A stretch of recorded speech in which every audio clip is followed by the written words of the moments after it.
Okay, guys, we are live! So for those listening at home, welcome to the Dungeon Musings YouTube channel. My name is Kevin Madison, and I'll be your friendly Marshal today, Super Marshal, because today we are carrying on with our ongoing campaign playing Pinnacle Publishing's Outstanding Savage Worlds Adventure Edition, and we are making use of their terrific Superpowers Companion to play an ongoing superhero epic featuring Canada's premier super team, the Guard. And allow me to introduce you to the stars of the Guard campaign and the members of the titular team. There's my little Stan Lee alliteration for you. I'll go the order. I've got you guys on the screen here. Why don't you tell us who you are and who you're playing? First up, we've got Robert. Hi, I'm Robert. I am playing Bouclier. Yeah, he's a guy that when you hit him, he gets bigger and he likes to hit back, although that hasn't been very successful recently. So,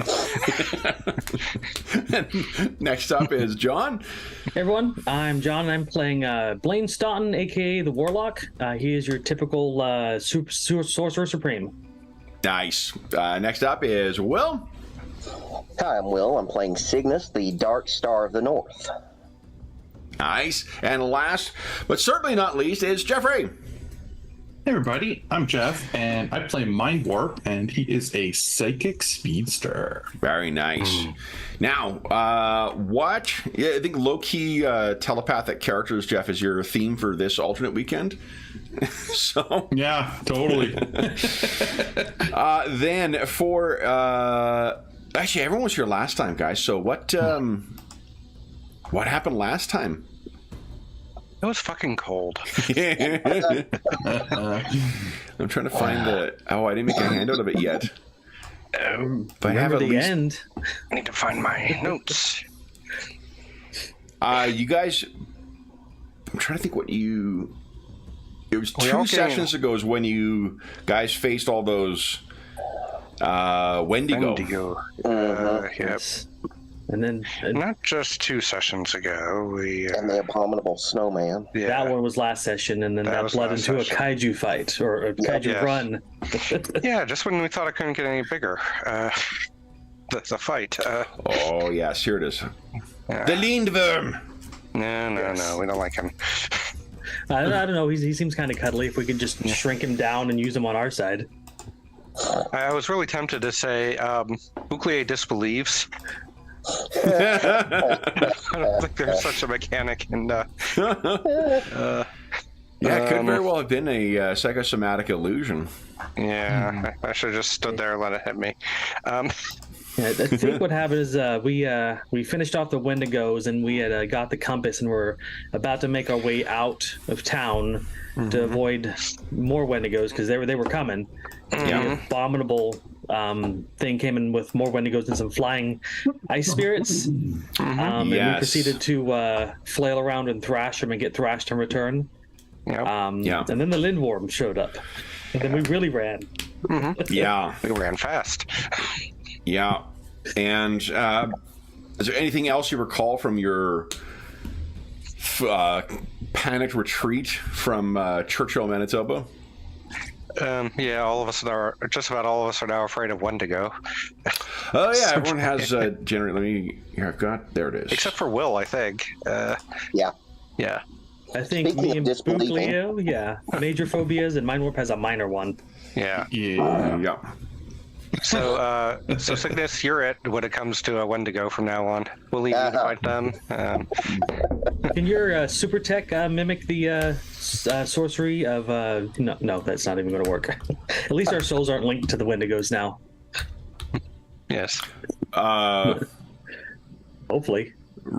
Yeah, you put warding at Ravenscrag, but that didn't Yeah. break the connection Oh, it necessarily. didn't? No. Oh, I thought it did. No. Then, Mind Warp, do you recall anything else from last session? No, the thing I was going to point out was the fear of the Wendigo. That was what really stuck with me, even though there was a kaiju that we ran away from. But that thing beat me up pretty good. I got trapped on the ice, and it broke through and nearly killed me. Yeah. I was kind of falling behind everybody for a bit, surprisingly. And yeah, I don't know if you guys remembered that, but Yeah, Well, you you also ended got up on the other separated. side. Yeah. Right? Yeah. I actually went the other way. Yeah, Yeah. not good. Yeah. Oh, so we're Not recommended. Not recommended. Turns out going under the kaiju is not the most preferred. effective strategy. That is not preferred strategy.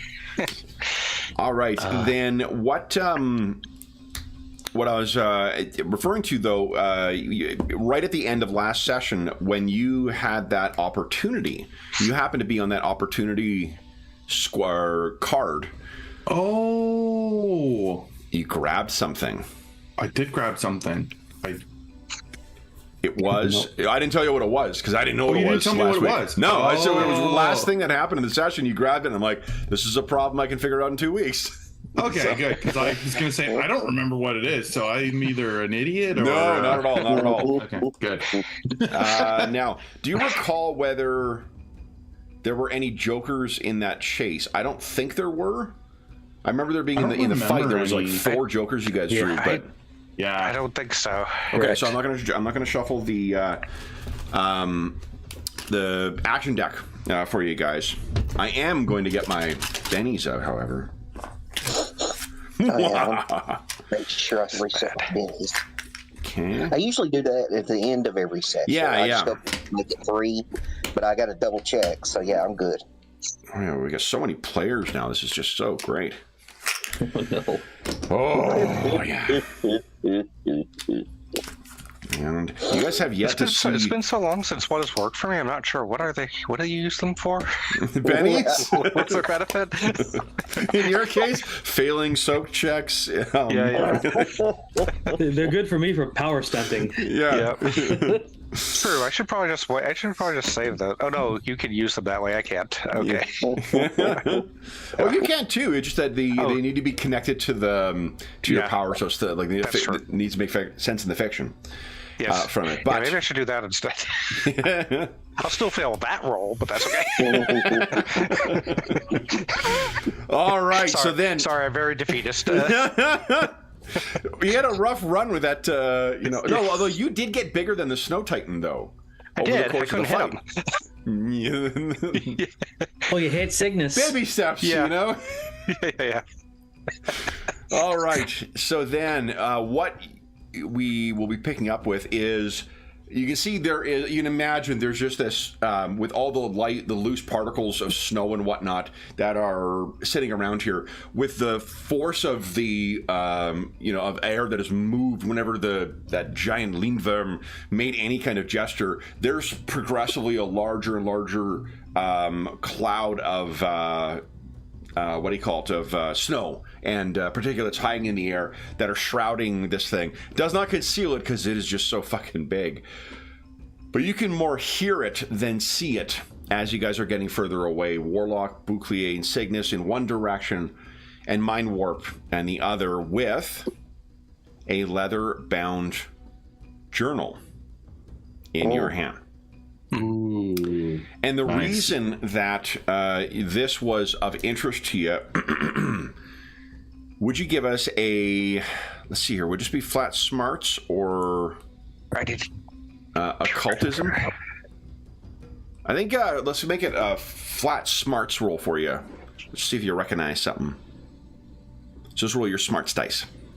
Yeah, I'm just trying to. I can never find my character sheet on the map. Oh, remember you. Disappears into- Yeah, look at I that with know. the rays. Wow. Okay. Oh, nice. Yeah, so what the reason that it stood out to you was the first 2 names did not sound familiar, but the last one, this was something from Foucault, and there is a reference to alchemy on this thing. Oh.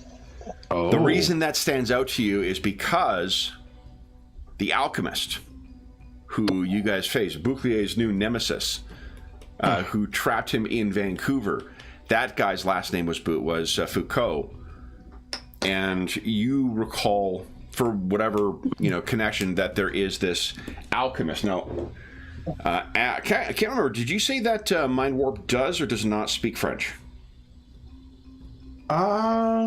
He's from Manitoba, so there's like a 20-25% chance then. Yeah, and I mean it's a little higher because he's like been in the government, right? Been doing some government work. So I think he probably speaks medium French, enough to carry a conversation, but and a lot of the words he knows are probably scientific ones more than like gossip, than like street talk kind of thing. He might get lost to people having a conversation in a coffee shop, but if he's in a lab, he can kind of communicate with the other scientists. Okay, yeah, that makes sense. So this one is not going to be a hard, from one language transliteration from one to the other, because it is alchimiste. Oh, is the French. There is a reference to alchemiste that is on it.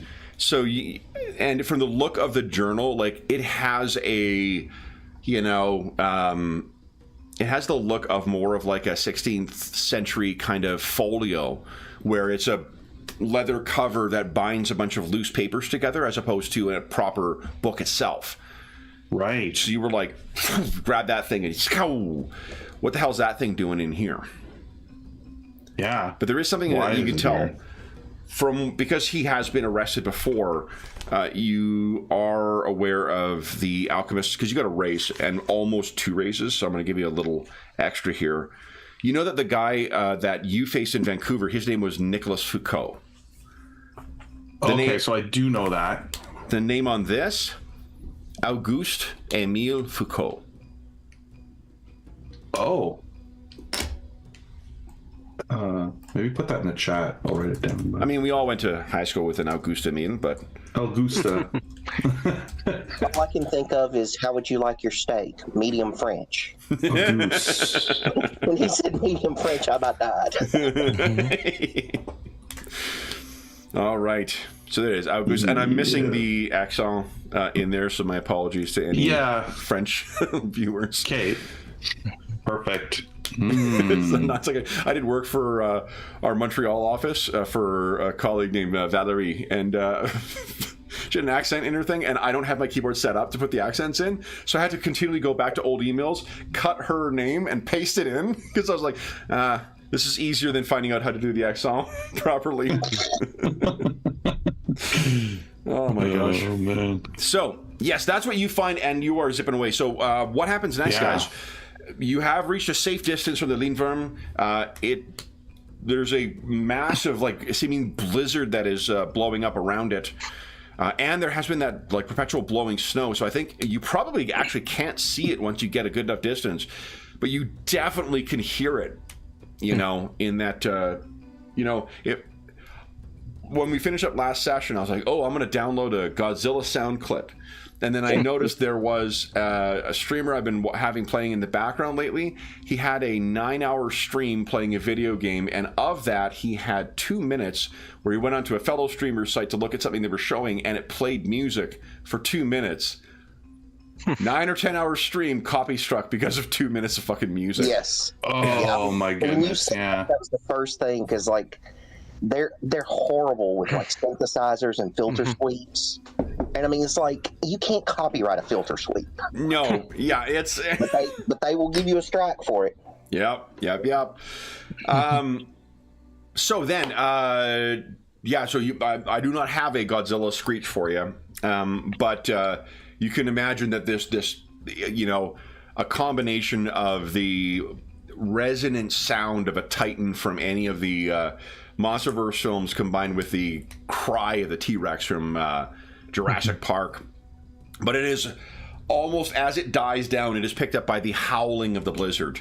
And Cygnus, you've kind of got I imagine a kind of a compass display in your heads up. And it's flashing around. You're far enough.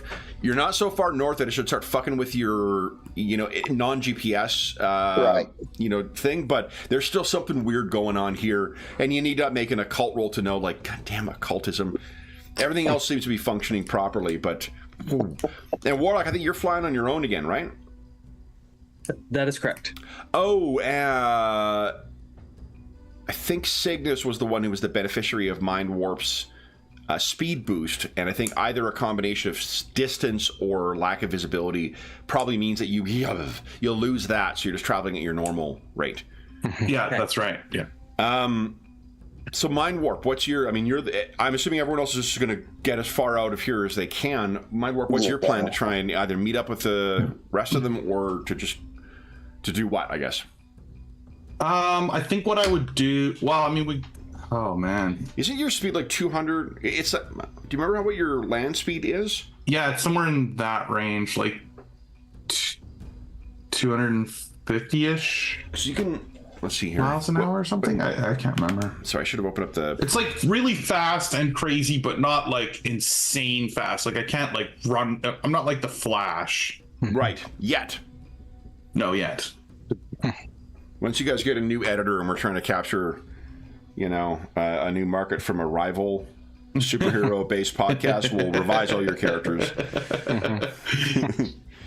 Our distinguished competition, if you will. We just need to like have a space episode and get hit with like a solar flare or something. You know what? I'm gonna write this on the character sheet somewhere once we look it up this time. Yeah, I'm just finding. I know we've done it before. Oh yeah, and I've got the guard here. I'm just trying to remember. Go to the journal page where I keep track of my notes. Put it in there. Yeah, because we have used it before. I feel like it's in the like. Oh, it's in the PDF. I've loaded the PDF, didn't I? Let's see. Don't we have it in there? Yeah, that information would be in there. Did I? Oh, I didn't load the PDFs in this. I think this is when that function wasn't quite working properly. Oh. It's still not... Go ahead, John. I typed mine in my flight ability. I just put flying pace in there, so it would just, whenever nice. I need to reference it. All right, so your land speed is... fastest thought is 11. A speed of 11, which I did not record. So I'm a vicious liar. My pace is 359? Yeah. So 11 is 240 miles an hour. That's kind of what I thought. 360 kilometers, I think. And which means that you could push it to up to 1,200 miles an hour. Oh, wow. Okay, that's fast. Yeah. And... Sure, because I'm wondering if... Because, I mean, I know what Churchill's like, and you got to go pretty far to get to the next place that has a cell signal. 1,200 miles per hour is almost twice the speed of sound. Mach 2 engage. Well, you're about 200 miles an hour slower than Mach 2, but you're getting there. What I was curious of is what it would take you to get back to Montreal. It's 2,020 kilometers an hour. 2,020 kilometers. Right, so it takes me just over an hour. Was it 1,200 miles an hour? Yeah. 1,200 miles an hour is about 1,800 kilometers. Oh. Oh, yeah, so just over an hour. Yeah. An hour and 20 minutes or something. So if you wanted to meet up with, run back to Reddy's Crag as opposed to... I think I would just run back. I mean... It probably feels good to do that, to push my power and run across the country after something like that, like let off a little steam, so to speak. Yeah. Well, so I think what's going through mind world when you have a moment to catch your breath and you're looking back at the kaiju and all the magical stuff that you faced in there and near death, what's going through his mind? What's the pause, the panel that we have of him reflecting? This is the shooter moment for him to do the recap. Yeah, I think it's a lot of he just never thought of the snow and ice being such a terrifying thing before. Even being from Manitoba, like spending most of your time in Winnipeg and the southern part, you just don't think of what the tundra is like, and especially when it's all covered in ice and snow and there's Wendigos and ice dragons after you. Like it makes the run across the tundra after to get back to sort of the civilized part of the province just feel so open and desolate and cold and dangerous. I will point out one thing. You know what? If you're going to be covering the western shore of Hudson Bay, one of the communities you're going to run past? The western. No, I can't.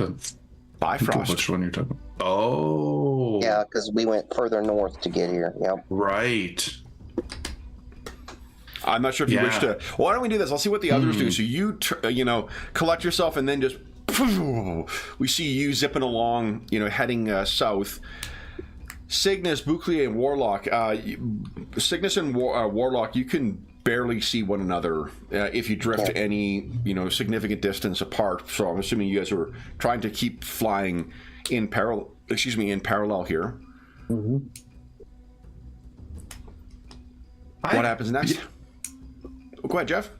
I was gonna say I probably might run through there because it seems very relevant to what's going on, and just to run by it and maybe around it just to see if I see anything going on there that would be of interest or a clue as to if something is currently happening there.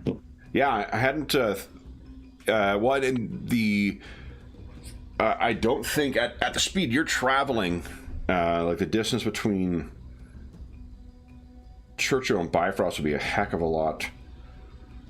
Yeah, like it's like a 20-minute diversion, or not even probably.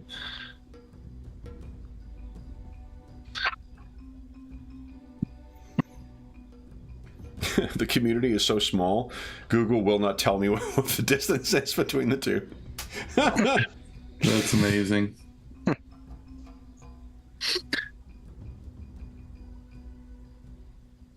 Let's see if it's on the maps. No routes found from Churchill to Bifrost. You can't Get there from you can't get there from anywhere. Yeah. No, not really. There's You have a snowmobile. There's a local kind of like folk country performer named Corb Lund, and he has a great song that I love called "There Are No Roads Here." All right, then. So mind you, so you're zipping along. We'll figure out. I guess you have the benefit now of you traveling at the speed of plot before you reach Bifrost. For the rest of you guys, what's going on? Well, what's going on with you guys? Cygnus, you still have Bouclier in your arms. Yeah. Do you have? I can't remember if you guys have set up any kind of telepathic link. I don't think that's the case. Okay. Now, that's one of those things I kept meaning to ask you about. For like comms units?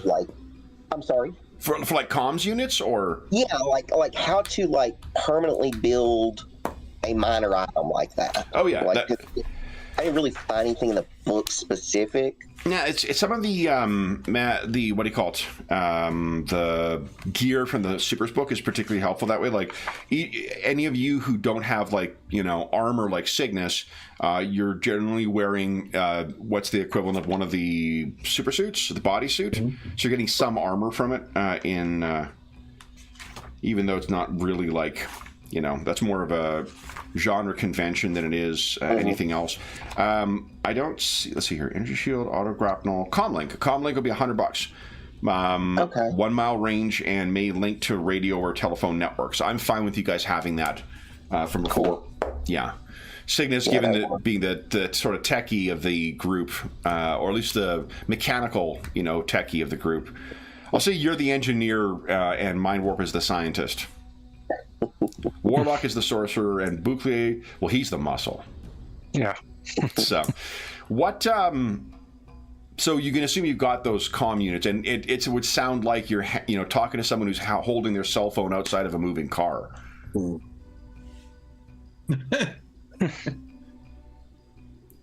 are you guys doing? So I think we're just still trying to get it out.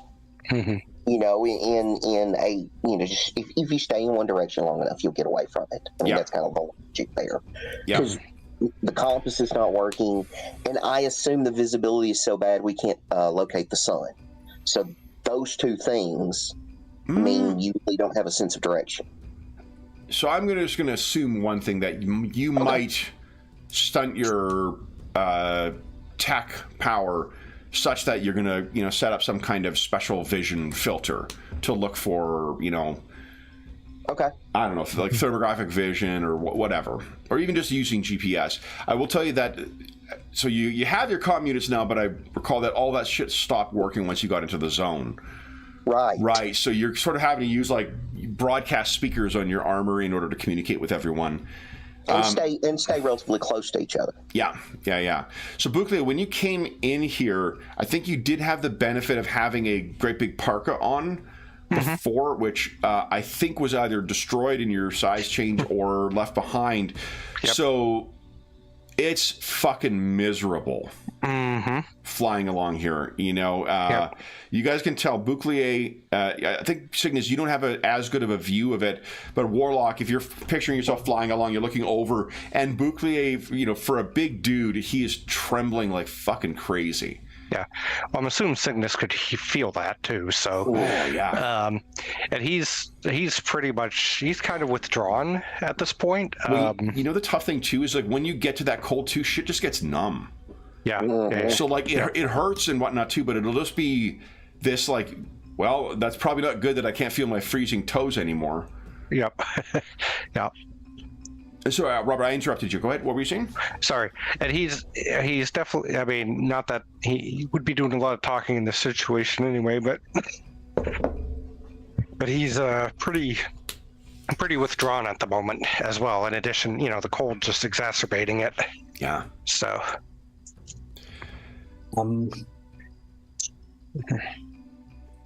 Dude, how do we get warm here, guys? Go south, young man. Yes. I mean, Florida, definitely Florida. So possibly maybe teleport us somewhere warmer, but with the cold and the other factors involved, the chance of that succeeding is low. You would also know, remember, teleportation magic does not. That's one of the reasons you weren't able to go directly into Churchill. Yeah, so if we get far enough away, we might be able to. There is something you might be able to do in the interim, though. You could cast a warming spell or a protection from cold spell. Elemental resistance is a really cheap power. Gotcha. How long would that last, though? It would only last for 4 rounds. So, yeah, so not long. Could get your core temperature back up. Yeah, that's true. Like, even if it warms you up for 4 rounds or whatever, like, changing your core temperature back from cold to normal. And I mean, helps. considering our speed, you know, that'll get us a little further down the road. It might be worth it. Okay.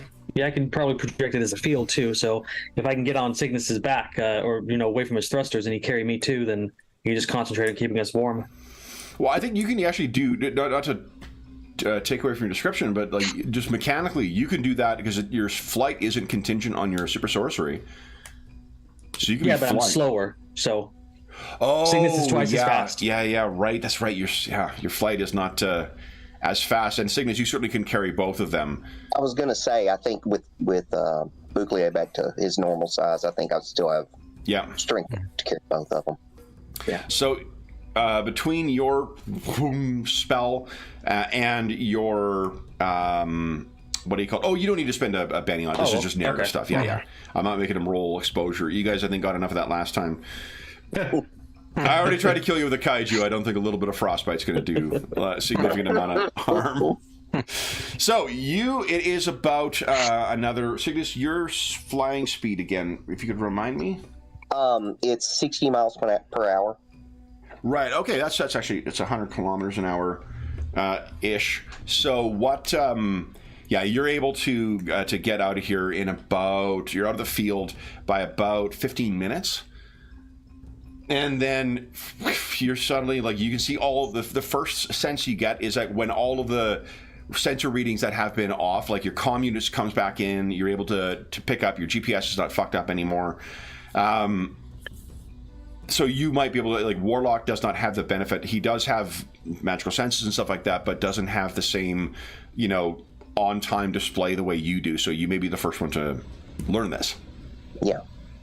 That's that one dice of occultism or occult that you've invested.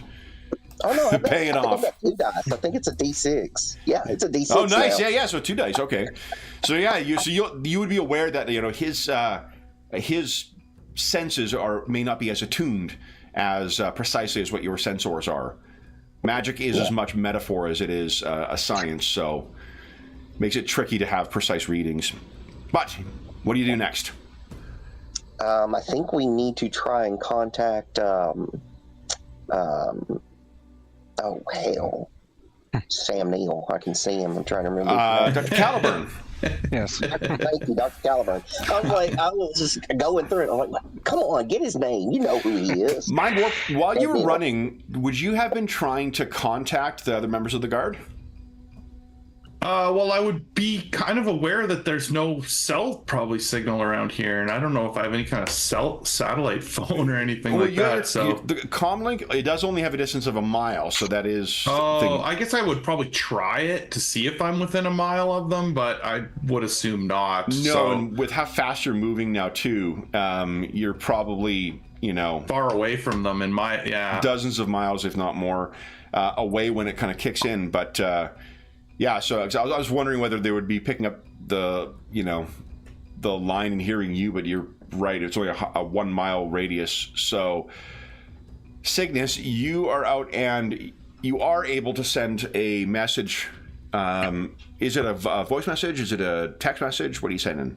It's probably a voice message. Okay, so you can hear on the other end. Hello, Dr. Caliburn, can you hear me? Dr. Cooper. Yes. What's happened? A lot. Is everyone okay? We're alive. We don't have eyes on Mind Warp right now, but he went the opposite direction of us. Hold on. And he puts you on hold. And Mind Warp, you're zipping along, and there is a message that shows up in maybe the hood of your, cowl. Yeah. Incoming call. Oh, yeah. On your phone fader. I'll answer it. Hello. And you can all hear him, or Cygnus at least, you can hear him on this as well. I have you both. You hear him muttering, "This phone is amazing." Let's see. I know, that's what I was thinking, Robert. Old music, that's the first thing that comes Thrash to my mind. metal. With Dr. Caliburn, it's for sure got to be Bowie, right? Okay. Hey guys, just gonna run by Bifrost. Should be back in Montreal in about 48 minutes. You think you'll be okay? I'm not going to engage. All right, fair enough. What's happened then? This is Dr. Caliburn. Churchill is basically Linverm turds. existentially destroyed. Let's put it that way. The buildings are there, but the existence of that place is fundamentally gone. We saw no living humans. There were several Wendigo and some other monsters. Also, the Dragon. hellish portal made out of human bones and tissue that was. So I don't think you guys. It's actually, I think, only Cygnus, Mind Warp, and then because you guys are right. I mean, you could try. I guess if you choose to, now that you're in range, you guys could stop and get down. That would at least be a little bit warmer for Bouclier. Yeah. So you could have all opened your phones up and all be on the call then. Okay. So he says the witch. Did you encounter her? I don't think she was there at all. Didn't see her. Yeah, we never saw her. It was the Wendigo, a couple other snow frost monsters, Did you and take then the giant photographs? dragon lizard. Any images of the gate Ooh. The interworkings of that thing are burned into my memory. I'm pretty sure I got like an exploding dice roll on my occultism check when I looked at that. A raise, yeah. Yeah. So no photographs then. No. No. We were attacked too swiftly. Yeah. Yeah, we're too busy trying not to die. Did the compass? That we do have. Warlock holds it up. That's at least something then. Mind what? You total said you were failure. going to Bifrost? Yeah, I figured I'd just run by there on my way back to Montreal. I can use the portal system in Raven's Crag to have you all meet there. Oh, that would be convenient. Would you prefer that or to return here? I was going to say, I don't know about anybody else, but I'm still wounded. Yeah, Warlock's putting a finger through one of the holes in his suit. You let me know. I can just scout it out for now.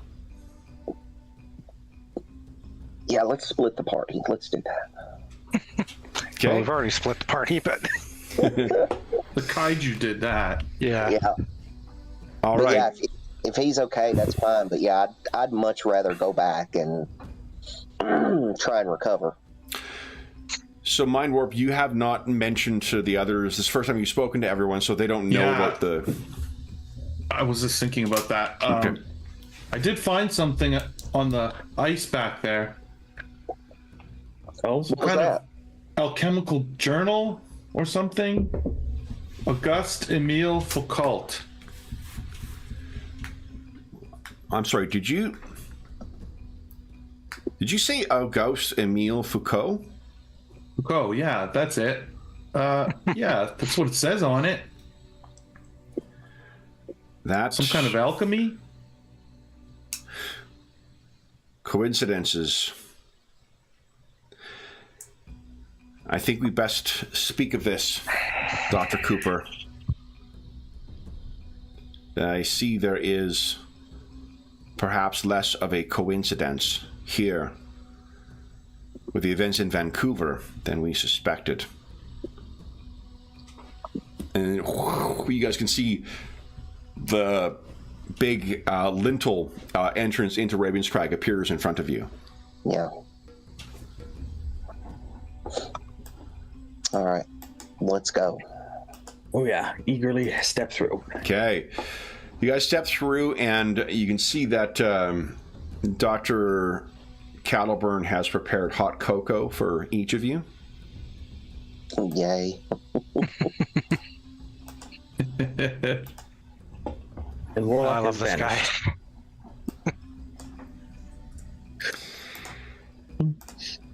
And he says, then tell me what happened.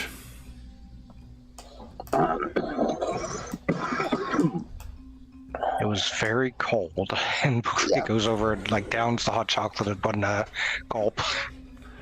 And he Yeah, it's, looks at you, Warlock, in particular, and it says, a lindworm, you said? I am absolutely certain, and I describe it in great detail. His eyes are quite big.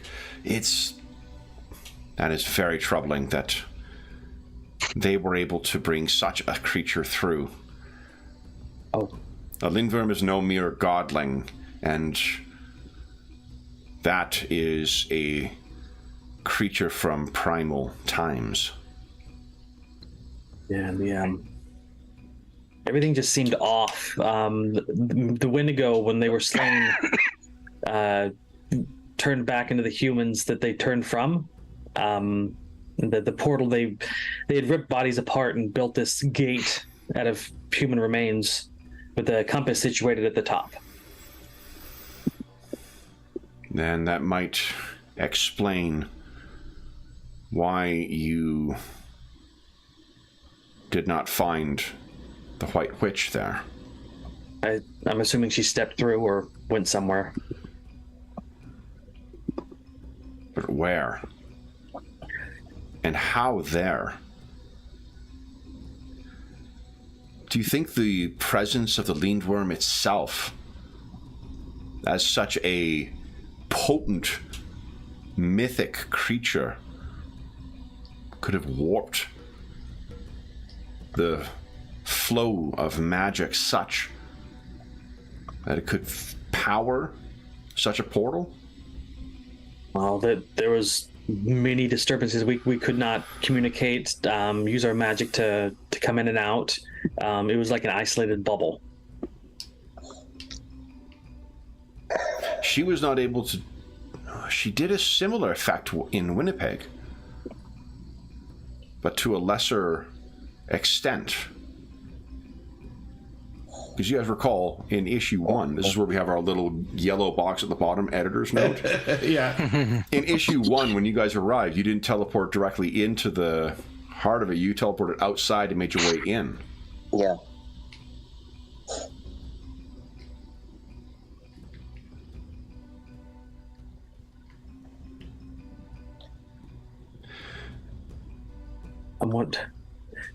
Do you think that she brought, or they brought the lindworm here, or was it slumbering below, and they were just tapping in its power to do what they did, and that what's woke it up?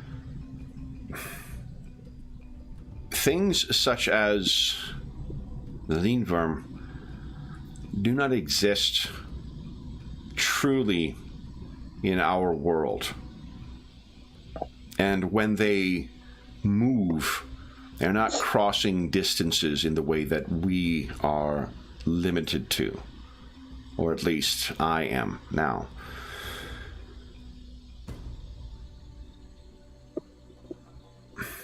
I've not found anything to reference Churchill itself as a place of power. The selection of the location was curious to me, but it is quite far north. And perhaps there is something I am missing. The written record is an inadequate source, and I had intended on contacting more those more skilled in the art of the medium, and perhaps the dead could tell us what living documents cannot. But if she has coaxed the White Witch, a lindworm, to there, in our world, the distance between its home, whatever it was, and that location may have been vast. But moving in the metaphysic realm, a distant and cold place, surely there are more things in common with such locations than differences. And to shift between them may be a paltry thing for a creature such as the lindworm.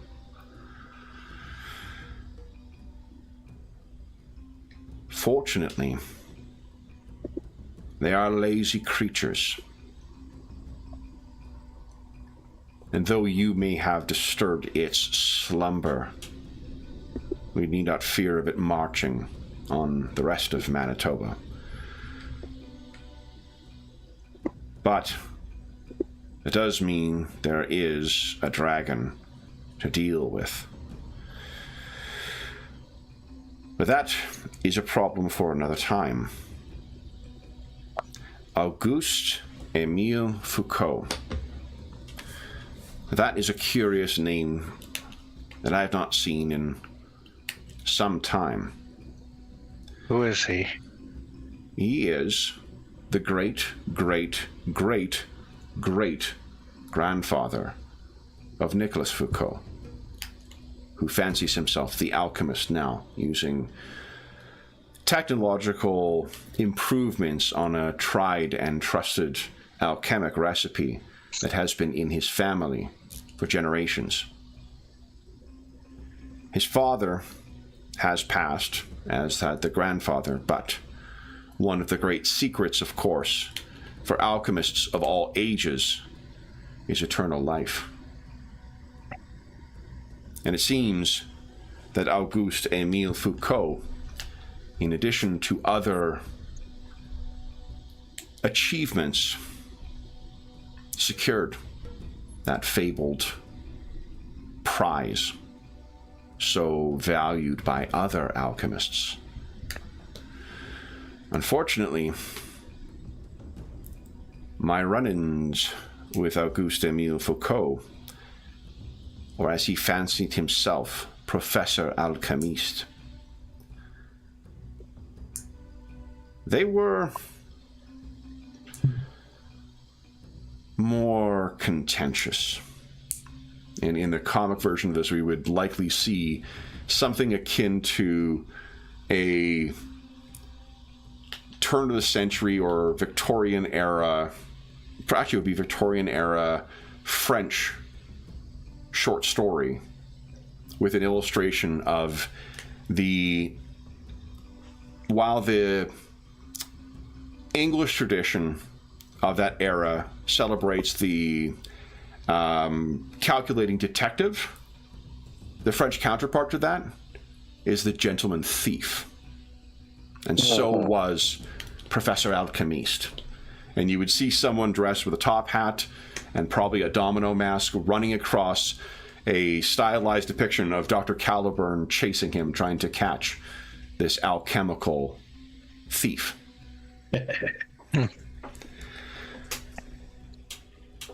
The thing is, I know where Auguste Emile Foucault is. He has been a guest of La Santa for at least 50 years. And anyone can give us a common knowledge roll, if you don't know. Common knowledge. And I think it's La Sante. Forgive me again, French speakers. Come on. Nice. So Warlock knows. Gotta get these wounds taken care of. Common knowledge, truly one of my favorite things in Savage Worlds. It's such a good idea. Nice. So Bouclier, maybe this is just because... oh yeah, your conviction is turned on still, Bouclier. Oh. That's good. I didn't add it to the roll. It's just gonna... Okay. Yeah. So I'm But curious. with wounds and fatigue, I wouldn't know it. Okay. Yeah. Okay. Yeah, true. Yeah. But the conviction roll separate from anything else, so that still is a success for you. Oh, okay. Got it. Yeah. So what... and perhaps this is because of your French background, Bouclier, or I'm curious as to why you know this, but La Sante, one of the most notorious prisons in Paris. It's also known as the unescapable prison and the VIP prison. Because in our world of Savage Supers, it is where the French keep their especial criminals. So Auguste Emile Foucault has been a guest for the past 50 years of a French prison.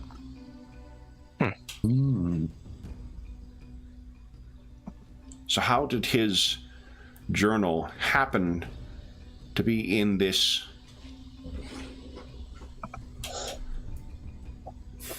in the care of these godlings? And I'm sorry, have we taken a look at the journal yet? No, I'm holding it, and I'm not there yet. Oh, you're not there. Okay. Yep. We should see when we have it in our possession. We should see if it's an older journal. Maybe he keeps multiple, and this is one that happened before he was incarcerated.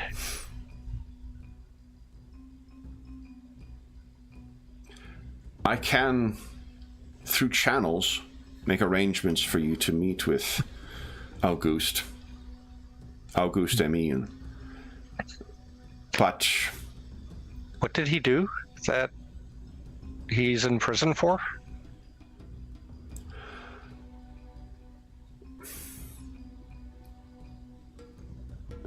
And you see, there's this kind of like begrudging pause from Dr. Caliburn in the way that, like, if you truly...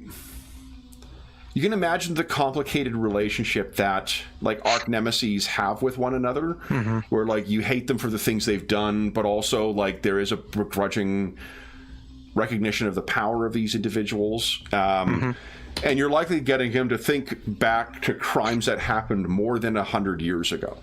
Now, you heard Forn Fader make reference to Dr. Caldeburn's long life, but I don't know if any of you guys have ever questioned how long he's been around. But he says, let us say that at one point, he was in the unlawful possession of the crown jewels of 4 European countries.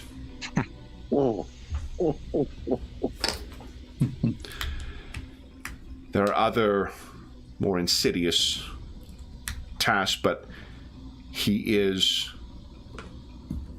brilliant and gifted. Dr. Cooper, I spoke to you before of the commonalities between the esoteric reaches of your field of specialty and mine, where they overlap. It's within those fringes that the sorcerous science of Auguste Émile Foucault is found. If any know why he had an uncanny ability to travel, he could be found anywhere. He, of course, would not admit his secrets, even this far, even after such a long time. He said they were the birthright of only his family. I've never heard. It seems he may not think much of his current generation, because we have not seen Nicolas Foucault do half of what Auguste Émile could perform. I can arrange a meeting with him, but I will need to accompany you. Auguste is playful. And I would ask that you consider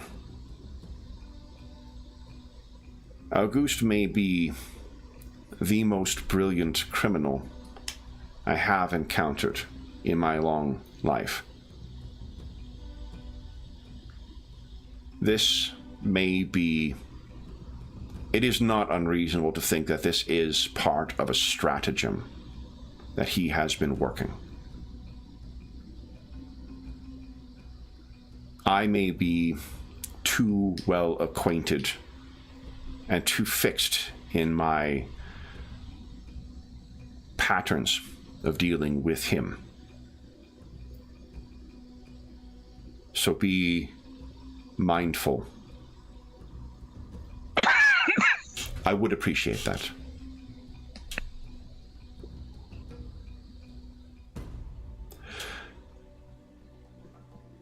All right. What do you wish to do now, then? And he looks back and forth and kind of realizes, because he got so fixed on L'Alchimiste, or Professor Alchemiste, that the compass. You have recovered it? Yeah, Warlock will fish it out of his coat. Yes, I have recovered it. He'll take it, and he says, This is at least something, then. After a bit of rest, I'll be happy to sketch out what I know of the gate that the compass was resting on. Good. That will help. And I have been thinking of who we might...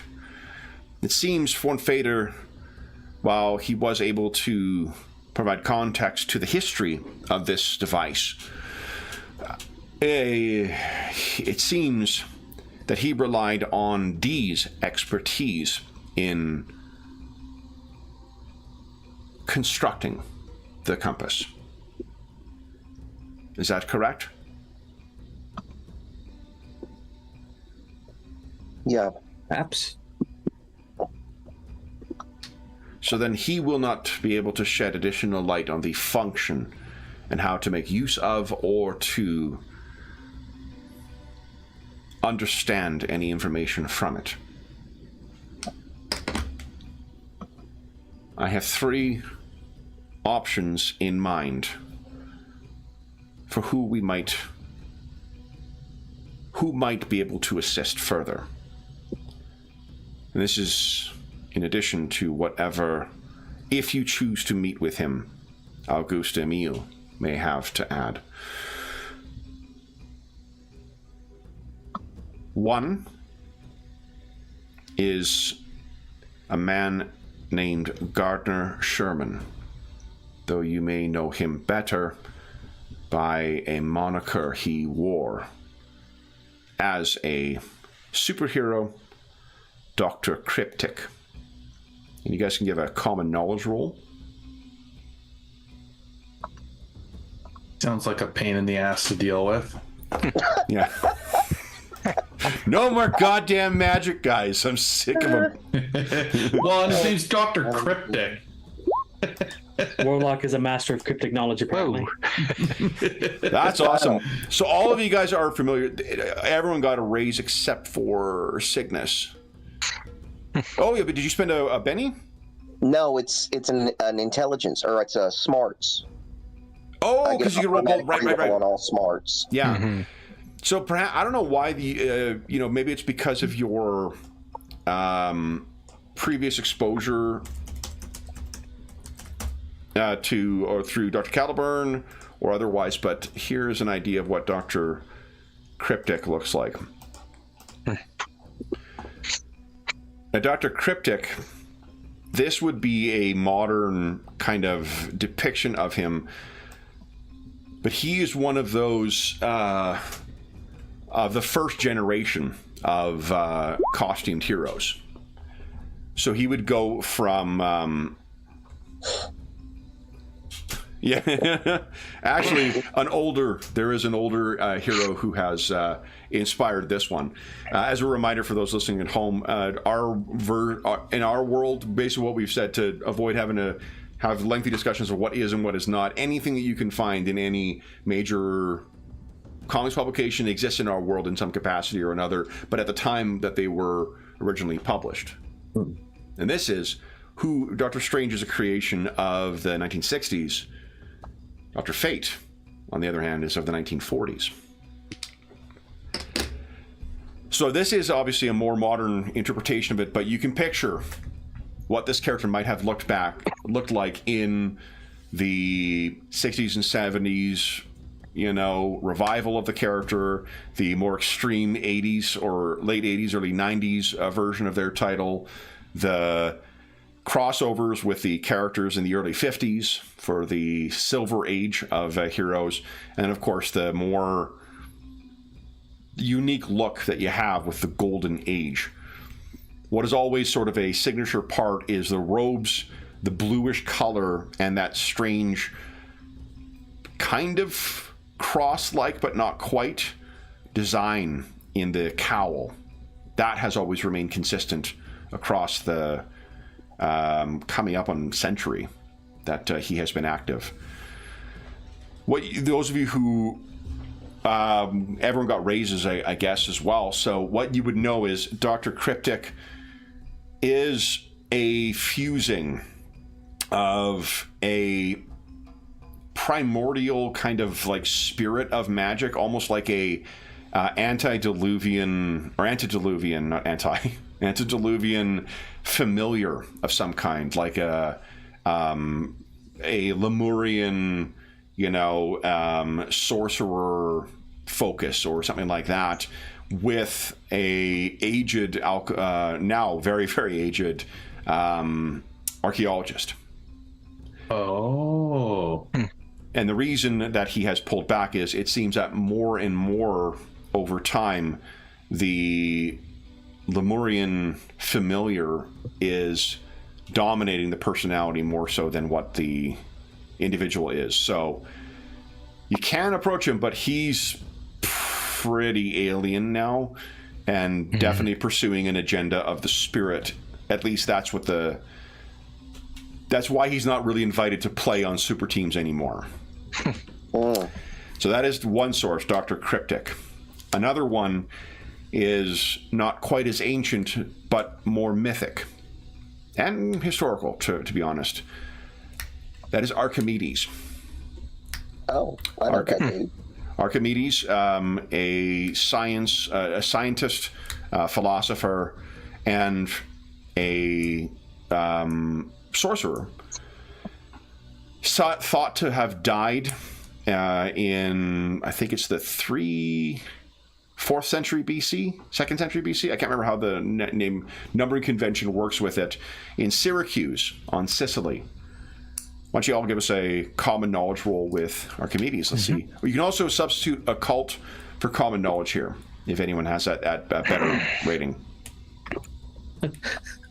Oh, come on, Warlock.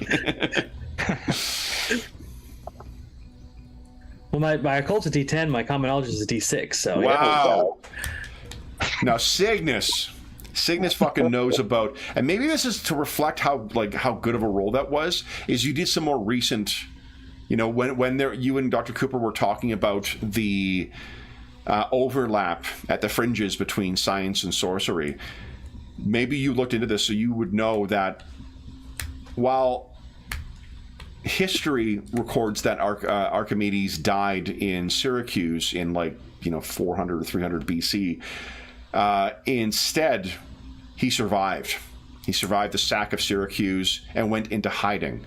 And he has sort of been people talk about the secret masters of the world. And while he does keep himself secret, he is a inventor and has kept himself hidden kind of from history since that time, but has continued to push science and philosophy forward in his own way, still from the home of in Syracuse on Sicily.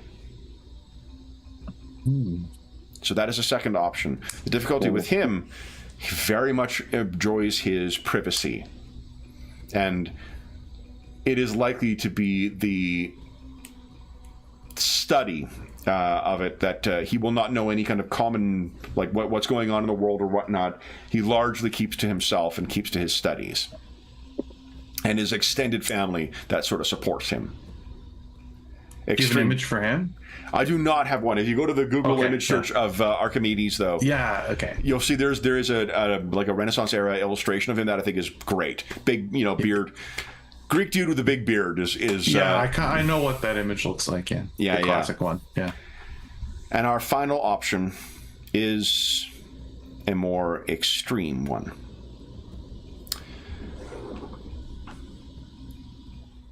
As far as I can tell, while John Dee made a number of bargains to extend his life far beyond what that of a mortal or non-alchemist can, I understand that he is dead. However, the bargains to which I allude mean that his soul is owned by another. And given his vast sorcerous knowledge, the demon who owns his soul has kept him and is using him to advance their schemes. Now, there is, from what I can tell, no immediate threat from this, but if we wish to learn about Dee's compass, we could bargain with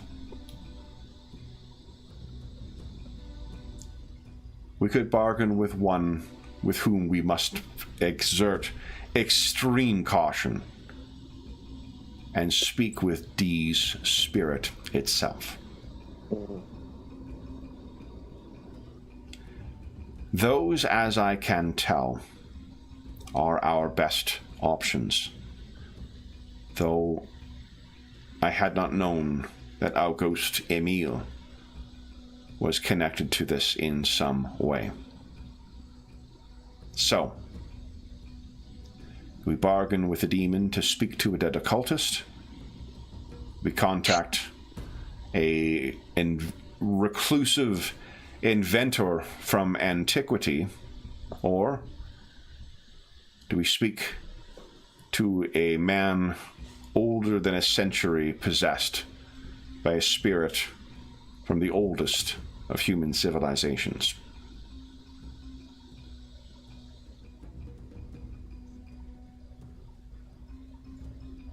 Well, I vote for not making a deal with the demon.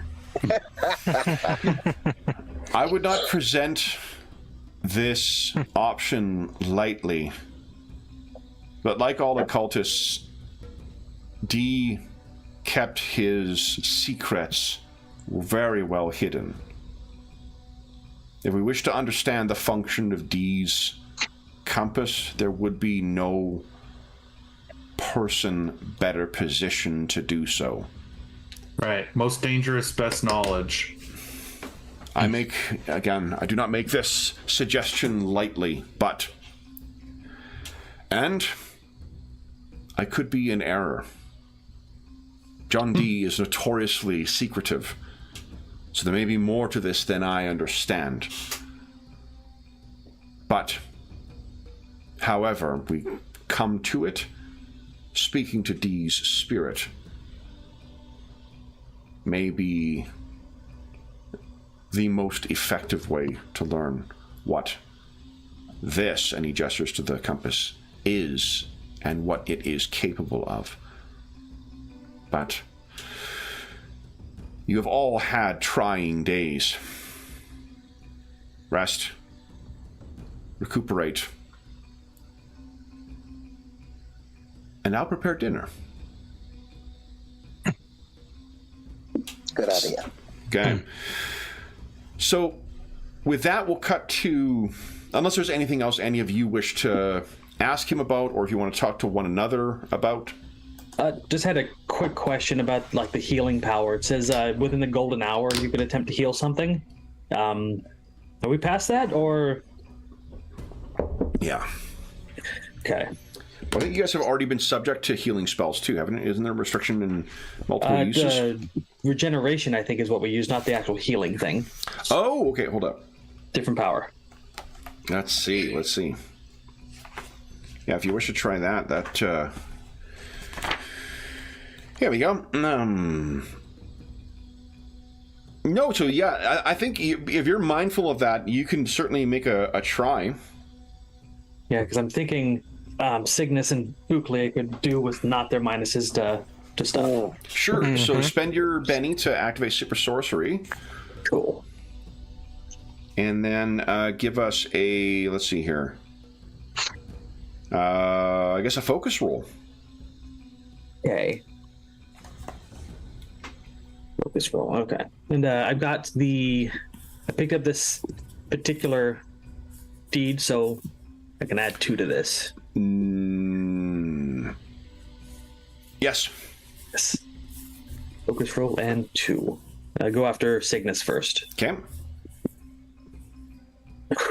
Damn. There you go. You're fully restored, Cygnus. Awesome sauce. And then I think this is an active power, so I only get 2 rounds of use out of it. 3 with Super Sorcery. Oh, okay. Right? I might be able to touch myself at the end then. Yeah, I think it's 3 rounds for active powers and go to your room 5 to do that. for passive. Yeah, I think it's 3-5. I think you're right, Kevin. Oh, There you go. So 1 for Bouclier. That's 1 wound. Oh, although you could yeah. Benny... Warlock, do you want to Benny that? yeah, we probably earned another Benny or 2 during our thing, so I'll try that again. Okay. There you go. Okay. Your 2 are healed, and then for yourself, Warlock? Yep.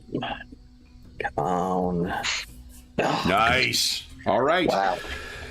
Great roll. So with a couple of quick gestures, you have restored all of you to full health. Anything else you wish to do before you guys go to decompress from your fight. Yeah. I think, like, narratively speaking, he's using super sorcery and he's pulling the, like, ethereal cold out of all of them and healing their wounds as he does so.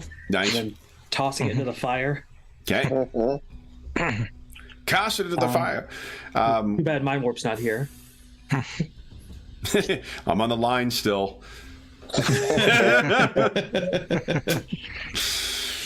So then, first everyone gets a Benny as well too. Anything else you wish to talk about before Mind Warp? You hang up and head into Bifrost. Yeah, who's going to make a deal with the demon?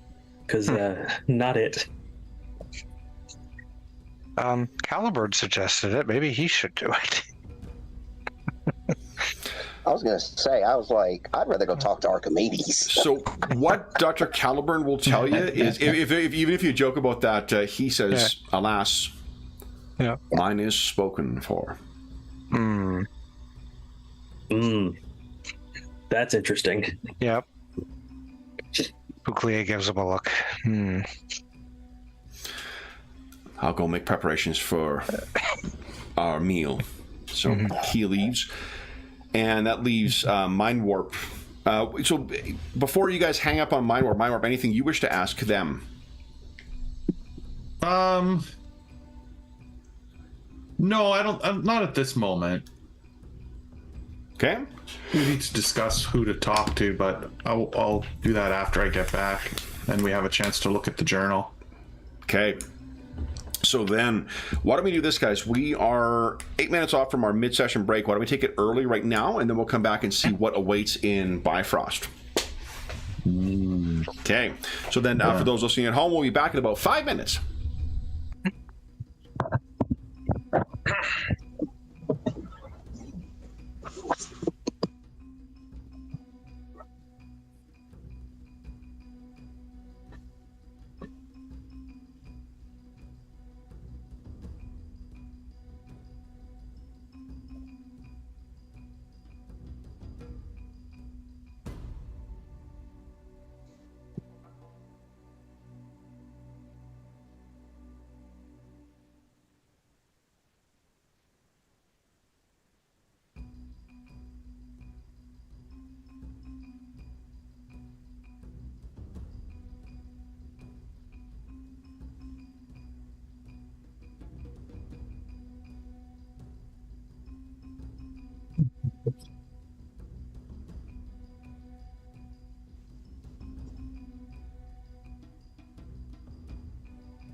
Okay.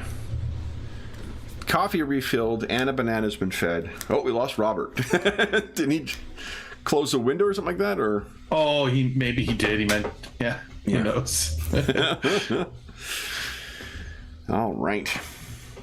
So just gonna bargain with the demon for information, I assume, or meet with a mad former superhero or an unstable criminal. I like it. Yeah. I mean, there's also the mythic, mytho-historic inventor as well, the recluse. Right. We do have something to bargain with Foucault. Yep. Professor journal Foucault. of his? Oh. Mm-hmm. Yeah, we have his journal. Let me see if Robert is still in the call here. I have a feeling that it's like giving a wizard a spell book. Mm-hmm. Well, I mean, yeah. I don't know that he's, with the amount of time he's been around, like, do you think he even needs it, though, to perform his stuff? Like, you think he... I was just thinking like D&D terms. I mean, there's one spell he knows to get him out of a certain situation, but he didn't prepare it that day, so just needs a refresher. Yeah, this is superheroes. I know. The magicians, the books are like they learn them and then they like know them. Usually in sort of comic As Cygnus book could point style. out, what Dr. Caliburn had said, this guy is not a sorcerer in the sense like Warlock is. His Warlock's craft, if you think of, the Venn diagrams of sorcery and science, Warlock's craft is well and truly within the sorcery sphere, right in the middle of it. Cygnus's, if you believe Dr. Caliburn, is in the science, but right on the cusp of drifting into that overlapping area. Professor Foucault's stuff would be in the overlapped area. So there is some of the both restrictions and benefits from science that are mixed in with his practice. Like maybe having an implement needed to do his stuff. Quite possibly. He also needs ingredients, right? Potentially. Oh, Yeah. I wouldn't know how alchemy really works with Warlock. He's got probably a cursory understanding of it. Oh yeah, like it's a I think, well, your occult score is pretty good, so you're probably got an understanding. It's just not something you would practice. Like, why would you do that when you can, warp the very fabric of the universe with his mind? Exactly.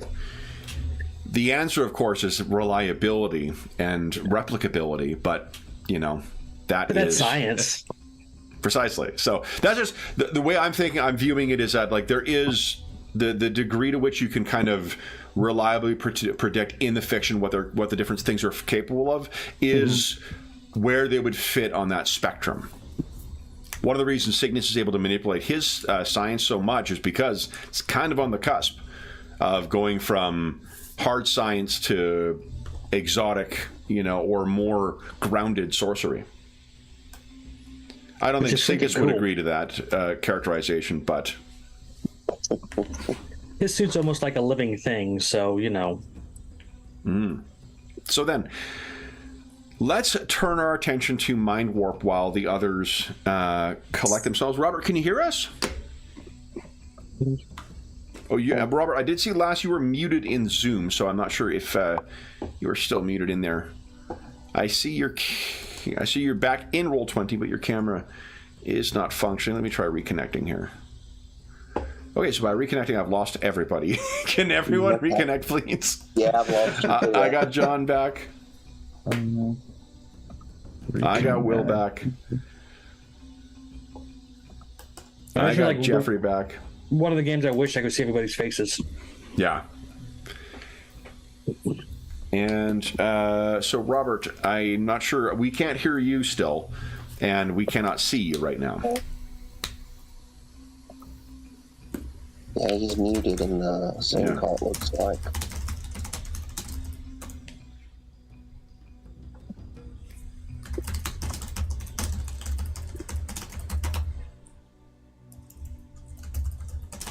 There we go. All right. So, mind warp. Well, we'll wait for if Robert needs. Oh, here we go.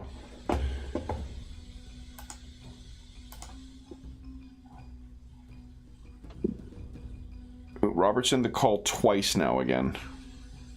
Let's see.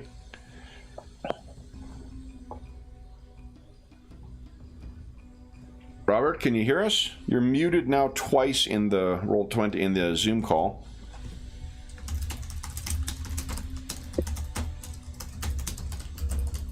Can you hear me? We can, yep. There we go. Sorry about that. I had to switch different computers. My son needed the one I was on. Oh, okay. No problem. We cannot see. If you could hit reconnect on your... Yeah, okay. Okay. I'm on my way. Okay. There we go. There we go. Okay. Then, where we left off was with turning our attention to Mind Warp. Everyone gets a Benny as well. So Mind Warp, you finally arrive in Bifrost after maybe 20 minutes. It may even be less. But as we've mentioned, there are no roads here, so you are sort of overlanding to get your way there, so perhaps it slowed you down just a touch. And as you come in, what you can find, I think I've got... Do I have a... Well, and I would have been slowed down while I was on the phone, because it's kind of like a concentration thing a little bit to do that, especially when you do that, like the burst. One, the last thing you want is to get a distracted running ticket while, you know... Absolutely. Yeah. Those are hard to fight, I tell you. Oh, yeah. And can you imagine the fees involved with going that fast? I'm afraid we're going to have to take away your walking license because you have greatly exceeded. Once you reach the square root or the square of the speed of the road, then let me see if I've got... I'm going, 1,200 miles in a 25-mile-an-hour zone. Okay.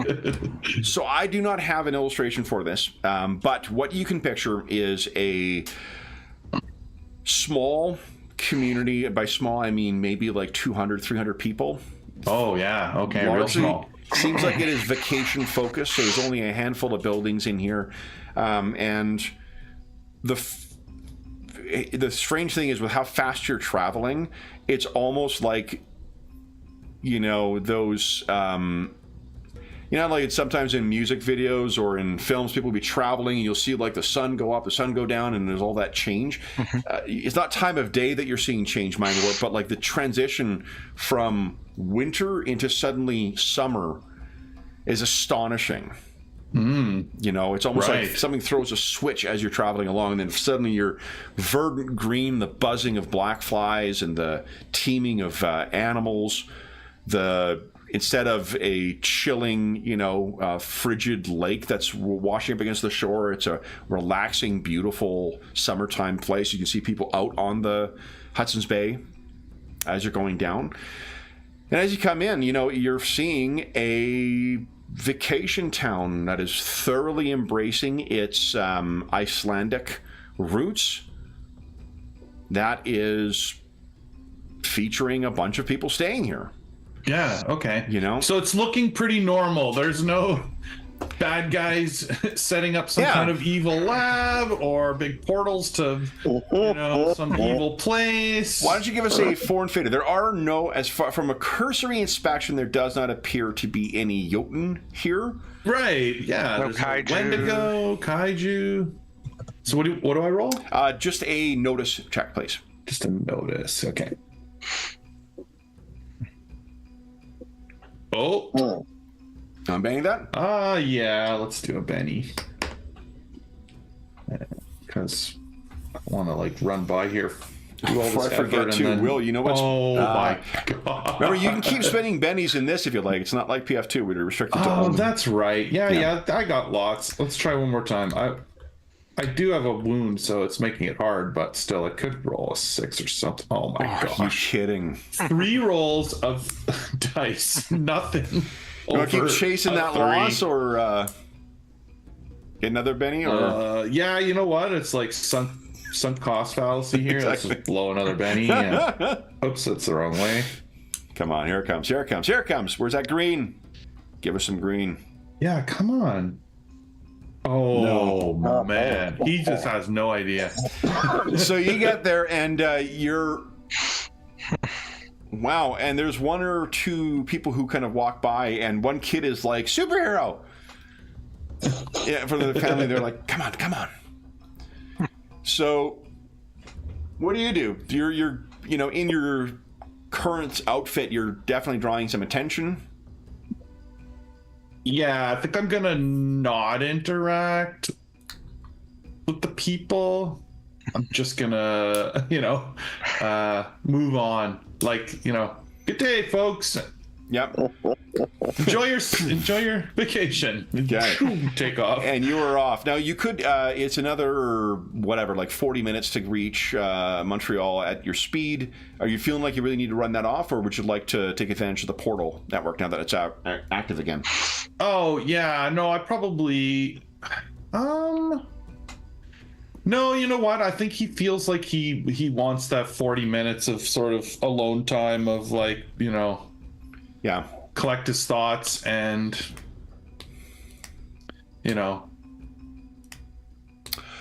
Oh, did we talk about... I think one thing we have not had an opportunity to talk about yet then is what you were doing during your absence. Oh, right. Mm-hmm. Did we talk about that at all? I'm trying to remember. A little bit. He didn't he find that there was like a cult-ish kind of group of people who were experiencing similar things, and there was a guy who warned him about Cygnus, and that he should be cautious of him. And he gave me something to spy on Cygnus. Yes, I think it was a thumb drive to put into his... Yeah. I think we call that the Independence Day plan. Yeah. And so, yeah. That's where I don't think he did anything with that yet as far as like doing the actual spying on the Cygnus, but he does have that information. I can't remember if one of you guys told me this or something I heard, but just there was a cut scene from Independence Day that said that all modern internet technology was based on this alien technology, and that's why the thumb drive could work, why they could upload a virus onto an alien computer. But they cut that fucking scene because they didn't feel it was necessary. And that was one of the major, the best lines plot Will points. Smith. You think you can do all that shit you just said? Yeah. It is such a great line. It's great. Oh, man. Speaking of blizzards, when I saw that film, I saw it the second time walking through a blizzard to get to a second run theater so I could see it a second time. Yeah, man, did I love that movie when it first came out. Fucking great. Yeah. Great theater film, too. Oh, yeah. I really enjoyed that. Absolutely. Okay, so yeah, he's probably thinking about that a little bit, like, am I going to do this? Does it make sense kind of thing? Yeah. But for the rest of you guys, where do we see our heroes go after the coming back and debriefing with Dr. Caliburn, the expectation you're going to meet back up once again? We're turning back to Ravenscry. Where do we find each of our heroes? Bouclier is still sitting in front of the fire as close as he can. even though he feels nice and toasty, he's like, nope. I'm sitting right here. Does he have anything else? Like, does he have He probably brought his laptop down with him, and he's busy just kind of doing a random YouTube thing at the moment. He's like, kaiju, let's see, maybe I can find out something about them from these Japanese movies. So and it circles back around to Godzilla -1. Yep. Okay. I gotta go see that. That's what he said. And the trailer pops up and he's like, nope. yeah. What about Warlock and Cygnus? You'll probably see Warlock in his study, kind of like with the candles lit up because he's not doing any kind of electrical lights, and he is just sketching the gate that was just burned into his memory, just as much detail as he can. But you'll see in the background there are like wendigos, just barely blurring in the background as his phobia kind of manifests to itself. That's awesome. So is he doing, like, do you think he's doing any kind of like, I don't think it's called autodidactic, but it's the what do you call it, the automatic writing kind of thing, like almost following the subconscious? Yeah, cool. Yeah, he's basically like self-projecting himself back into that moment, which is why the phobia is coming forward. Sure. Why don't you give us an occultism or occult roll, please? Occultism. Cool. That's next Sunday, Madison. Come on. Okay. That is, that'll be a good, occultism, or occult, not focus. I think they're the same. The same dice? That's fine then. Okay. All right, so then you, and Warlock doesn't have the genius power, right? No. Okay. So yeah, you've got that, and perhaps when you come to, do you think he realizes that the Wendigo are there until he's finished? Or no, I mean the moment he's finished up, he blinks and he just kind of like half flinches as he sees them there and mumbles to himself about being his own nightmare fuel. Okay. And he lights up a cigarette shakingly and stares at it. Okay. And what about Cygnus? Cygnus is actually probably reading up on Archimedes. Okay. What do you think he's looked into thus far? Like with a 16, I think you rolled before for your common knowledge. It looks like common knowledge. Yeah, he's focusing on the scientific side, the invention side, because I mean that's more his thing. But what all did this guy actually do aside from making a death ray? Apparently. So you are looking into this stuff. Let me think here. Why don't you give us are you turning to the internet to try and assist? Yeah, probably. Yeah, he's probably doing research on the internet. Yeah. Yeah. So why don't you give us a wrong thing here? Is it on my Marshall screen? I wonder. Let's see here.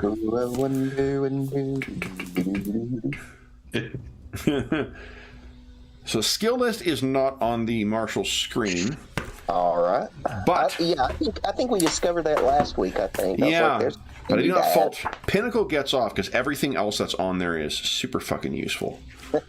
So they get a buy. You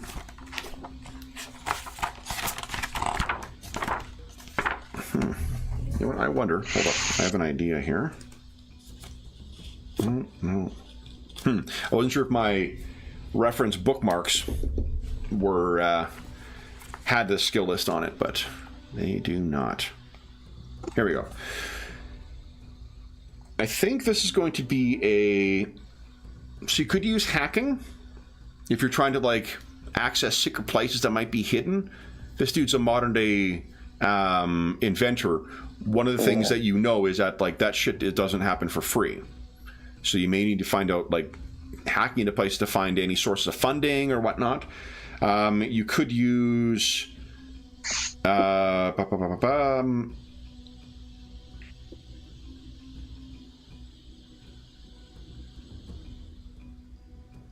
persuasion by contacting for like colleagues and whatnot, trying to follow up on that. If you have, or you could use academics, I think.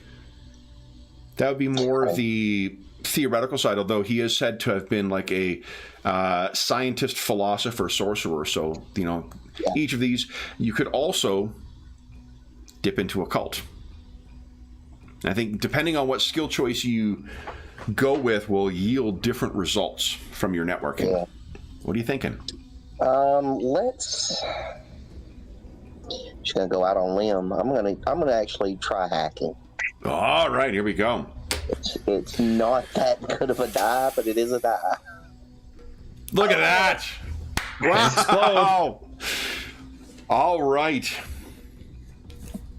So it takes a bit of sleuthing, and tell me a little bit about Cygnus's background before he became a superhero. Was he in the private sector at all as a engineer, scientist, or?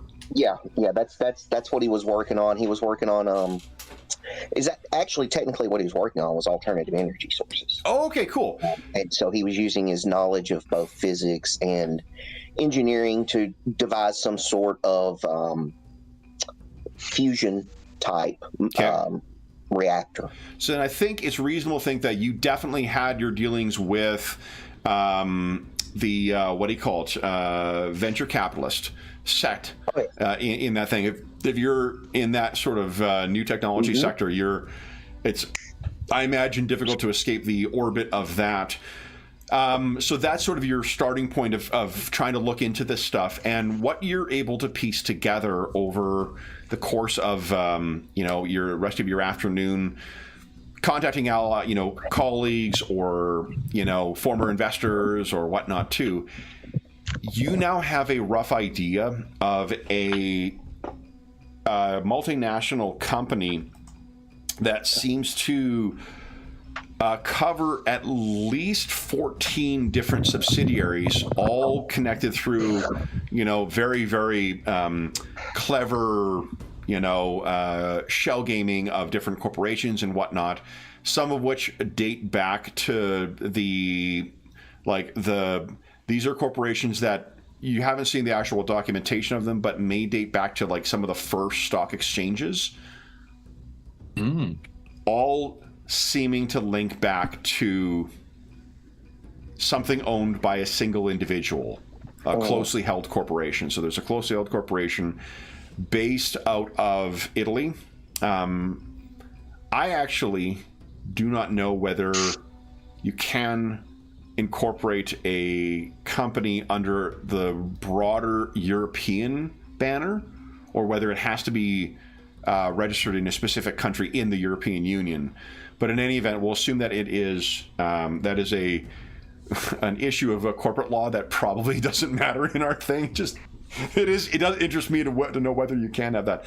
You probably can't have a European company. You probably have to have it located in a specific country. But in any event, this is an Italian company, and it seems to be that company is the one that owns all these other tech-based and engineering-based companies across the thing. And it's not like they've got a massive footprint either. They're not like a huge thing. It's all small scale investment. It's all small specific, project type things. And none of them seem to have like an inordinate amount of money in them. So widespread, large, large area of reach, diverse areas of or diverse sectors that they're operating in, but none of them are like huge footprints in their area the way that like say Apple or like Form Fader or some other major niche corporation is. Almost like someone doesn't want to put too heavy of a presence on the development of technology.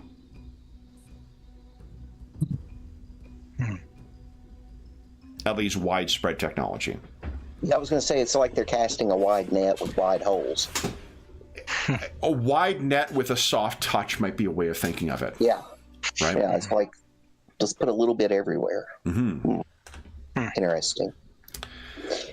Well, there also doesn't seem to be, curiously, because I imagine this just is what you think of from your thing. There's not a lot of public patents that are filed or that are associated with these names. That being consequential because whatever they are developing, while they don't enjoy the protection that would come from legal copyrighting, it means they also don't need to expose their secrets through the patent system. Right.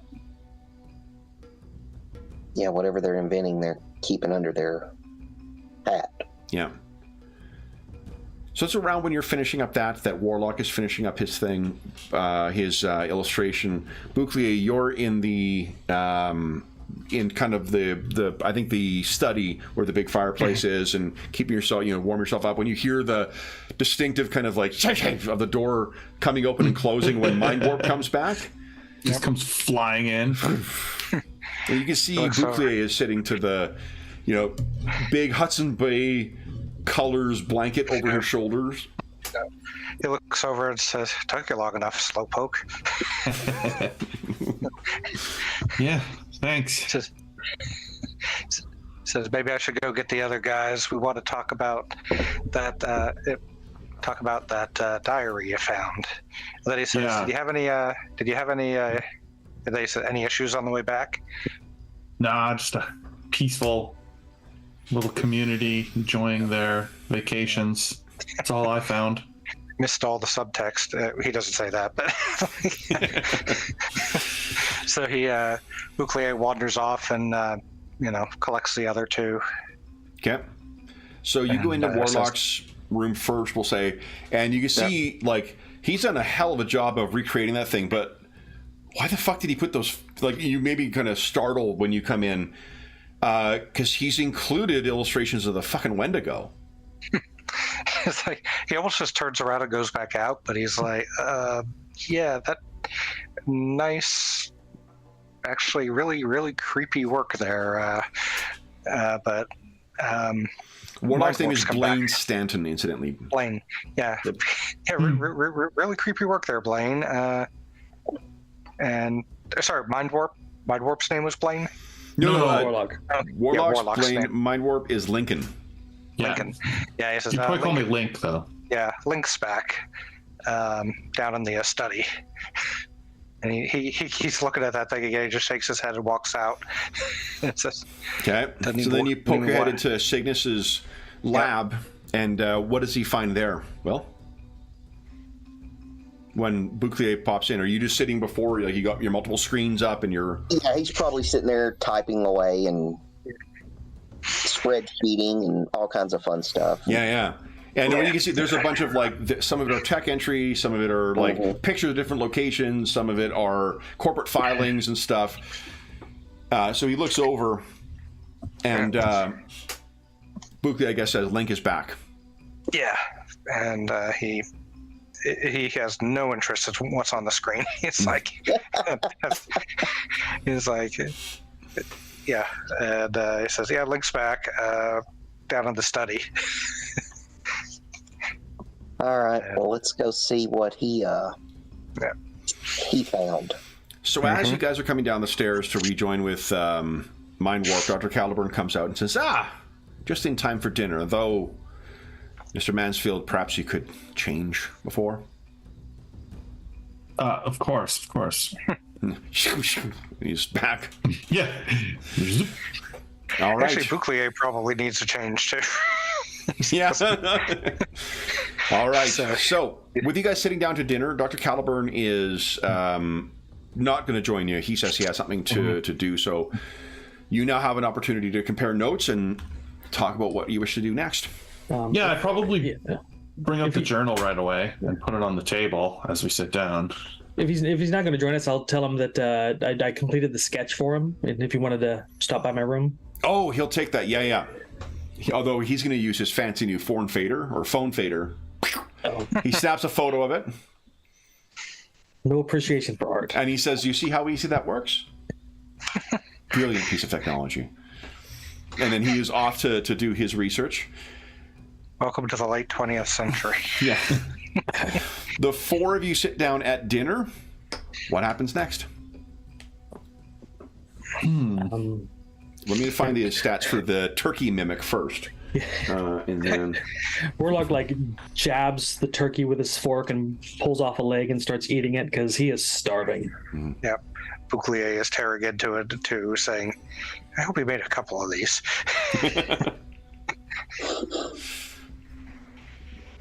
Yeah. Warlock will comment, where do you get the energy to get so big?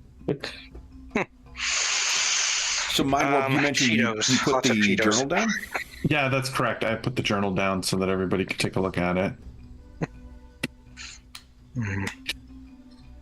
Warlock eyeballs it for a minute until he's satisfied some of his hunger, and then wipes the oil off his fingers and goes to poke it. And then opens it. Don't poke at it. Well, I want to see if it explodes first. I mean, Well, not here. Psychic Speedster, Mythic Caster, might have been some explosions. Who knows? Go to your room and do that.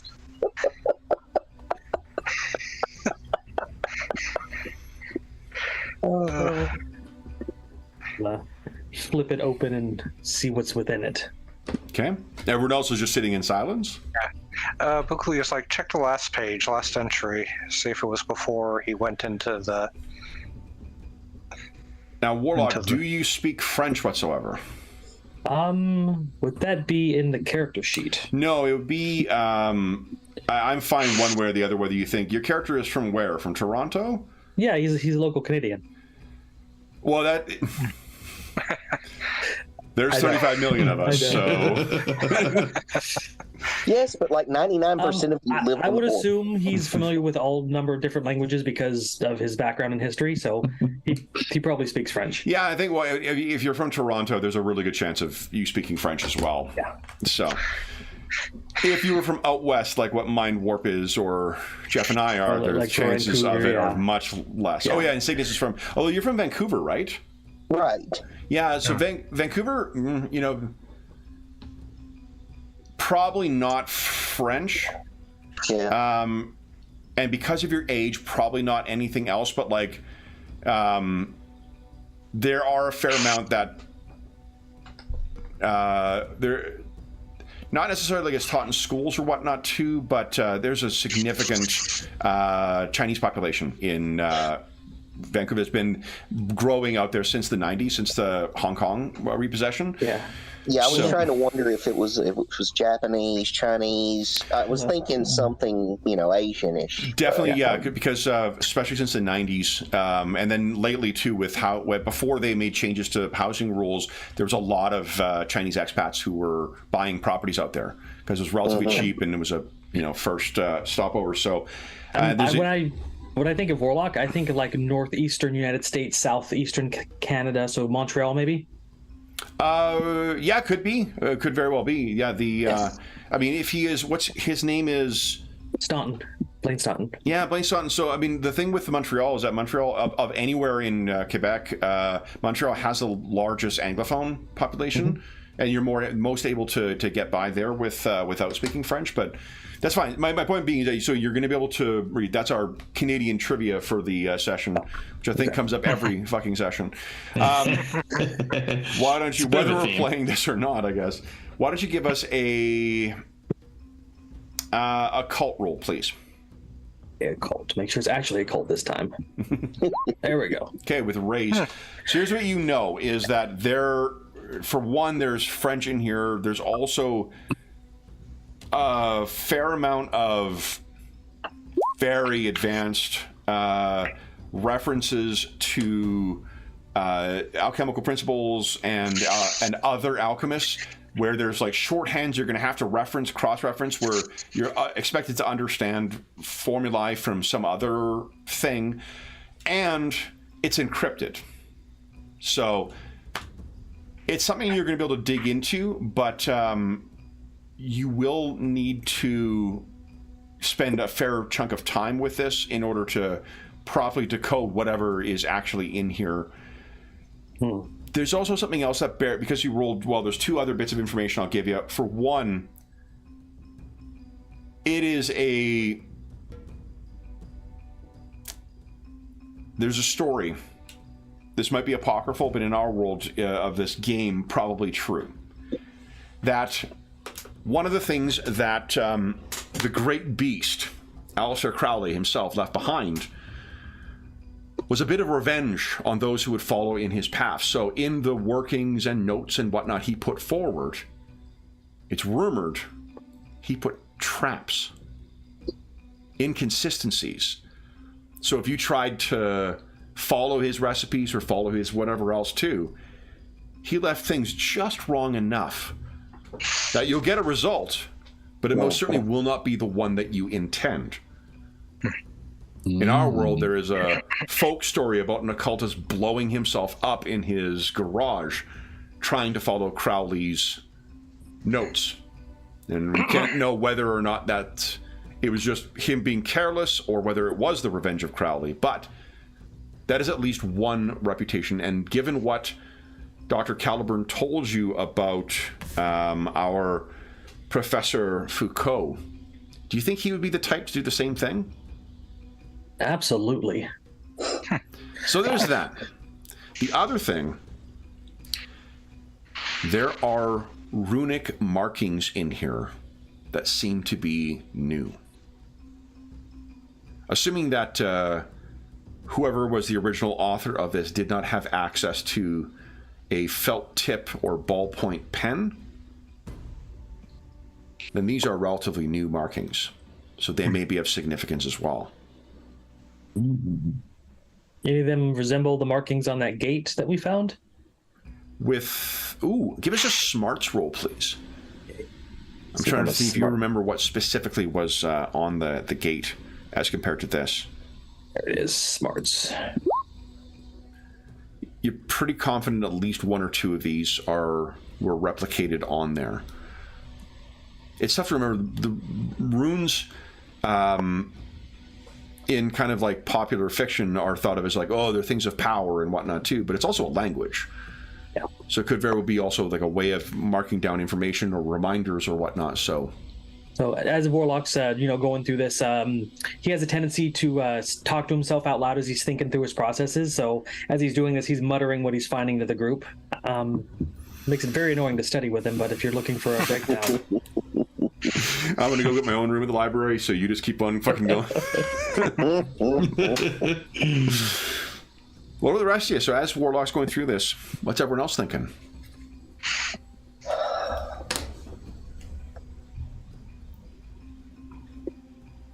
I mean, magic is kind of the opposite of where I think some of our minds go. So it's like, I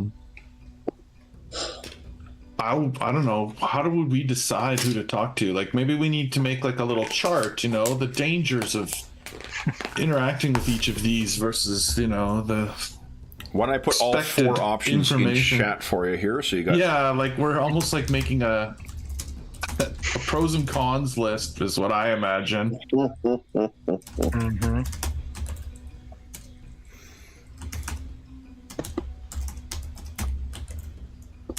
I think as Warlock is digging through this thing, he becomes more and more interested in actually talking to this alchemist.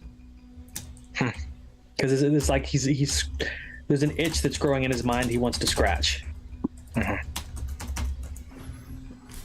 of like those words that you mentioned before the game.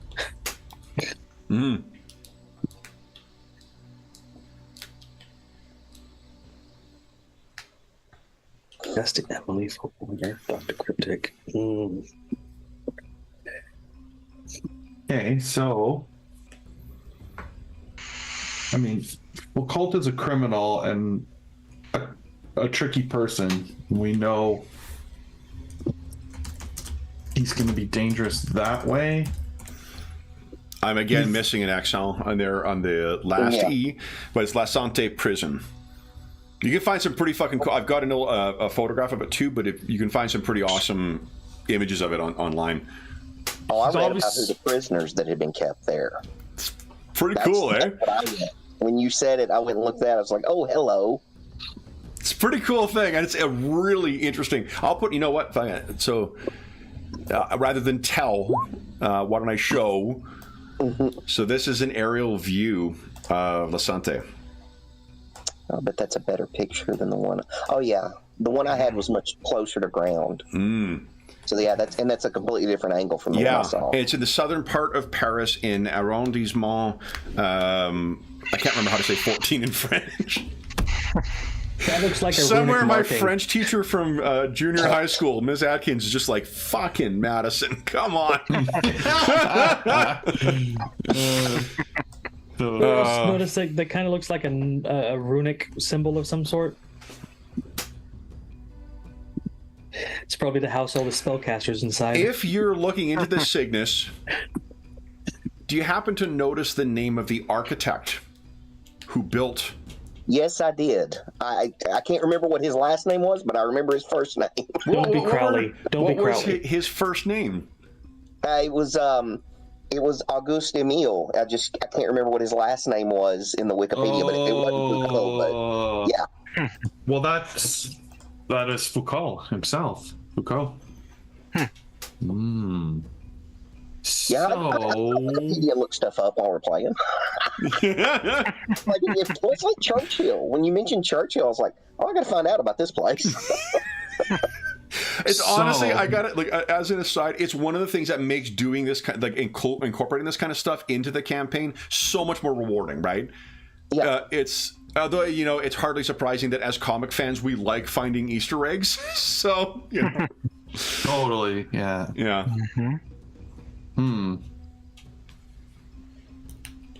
Well.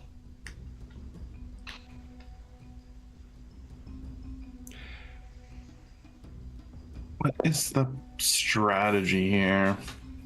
I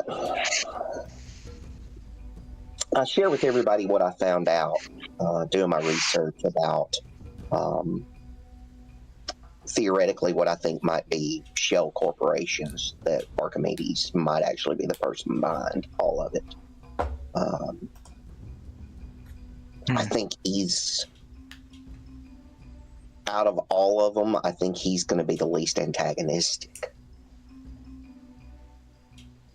Foucault's in prison. He's got nothing to lose. And Dr. Cryptic's possessed by something. Yeah. And the spirit of John Dee could possess us, so. Well, it's the lesser of all evils, and that's where Cygnus comes down. But if you said you think Archimedes is behind all of it. Well, no, just behind the shell corporations. It seems like what Archimedes has done is he has invested in various startup tech companies in a myriad of fields, several corporations, several fields, but there is no patent filings. So whatever they are researching, inventing, they're keeping to themselves. So that's when I said behind him. He was. Okay. That's who I think is behind these corporations. What does Dr. Cooper make of that? I mean, there's several things. I mean, first of all, he thinks about the traditional mad scientist, but really, it's much more of a. I mean, he could think of it on the flip side too. These guys are inventing stuff that man does not need to know. And that's one of the reasons they're not filing any patents. They're keeping this stuff kind of under lock and key, conceptually. Maybe to protect the greater good, I guess, is really what he thinks could be a possibility. Because, I mean, based on what he knows historically about the person of Archimedes, I mean, he wasn't, he didn't necessarily have a political agenda or anything like that. He certainly didn't just seem to be a bad actor in any shape, form, or fashion. He was incredibly intelligent. I mean, he figured out pi pretty close to what it is, using just what they had then. What else? That's the main thing he thinks of. Because nobody, and certainly nobody knew. Those who knew the historical person would in no way think that person was still alive. Joe Blow on the street is not going to think that. No, it's like 2,300, 2,400 years after his historic death. He's kept a low profile. So that's another thing, of his character. If he was trying to take over the world or whatever, he would have done it by now. He would have made a play. So that's like, that's what Cygnus is really thinking is, these other people have done things. This guy didn't do anything. So, and he thinks, he would be a good starting point out of all of them. It'd be the safest path at first. And I think that's what maybe Cygnus is kind of implying, let's go from the least dangerous to the most dangerous and see what we get as we go through the levels, I guess. Yeah, and by finding out, if we find out some more information about the higher ups that we want to talk to, that gives us more of an advantage. Mm-hmm. Or less of a disadvantage, anyway. Right. So if Mind Warp is doing the whiteboarding technique here of trying to figure out who's dragging in something from one of the other people's rooms into the dining room to go through this, one of the things that probably would be on there, tell me if I've got this wrong, is what information do you want? Because that might inform how you choose to approach and who you choose to approach. What is it that you want to know here? Yeah. Yeah, absolutely. If you know what questions you're asking, that might help you decide who best to approach, and maybe you're going to get different answers to different questions from different sources. Yeah, that would be true too. What do you guys think? Well, as far as Warlock goes, he wants to figure out how to shut this whole gate thing down and keep the Snow Witch from causing more trouble. So he's looking at it from a supernatural magic perspective, and he thinks, I don't know, Dr. Cryptic or the demon would be the best source of that. What do you guys know of Dee's compass right now? Not a lot. Oh. What has it been used for, to the best of your knowledge thus far? Finding Asgard, and as far as the gate, somehow punching a hole into the fabric of reality to get somewhere. Yeah. Well, as far as the gate, that's what you have not seen it in operation. That does seem to be what it's been designed to do. And you know that, remember, Forn Fader traveled to what he described as the ruins of Asgard. And curiously, didn't he say that he spent decades trying to get back?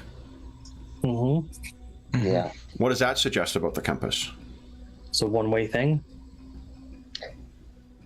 It could be one way, or it could be more of random, possibly. Maybe the gate made it possible to come back quickly instead of just a one-way thing. That could be. It was definitely operating. Yeah. The whole human remains and bones shaping the thing kind of shook Warlock, and he's like, why would... That's foul magic.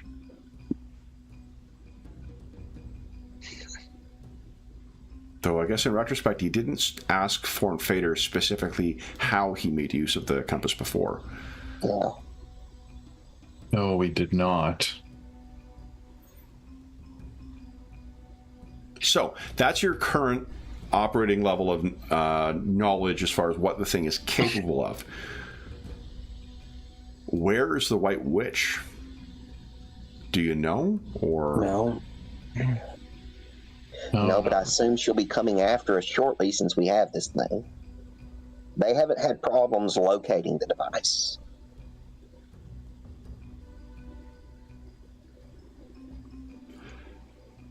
where do you think the White Witch and her godling allies were when you went to Churchill? Is it curious to you that you did not encounter any of them? Very curious. They were in Asgard, or the ruins of.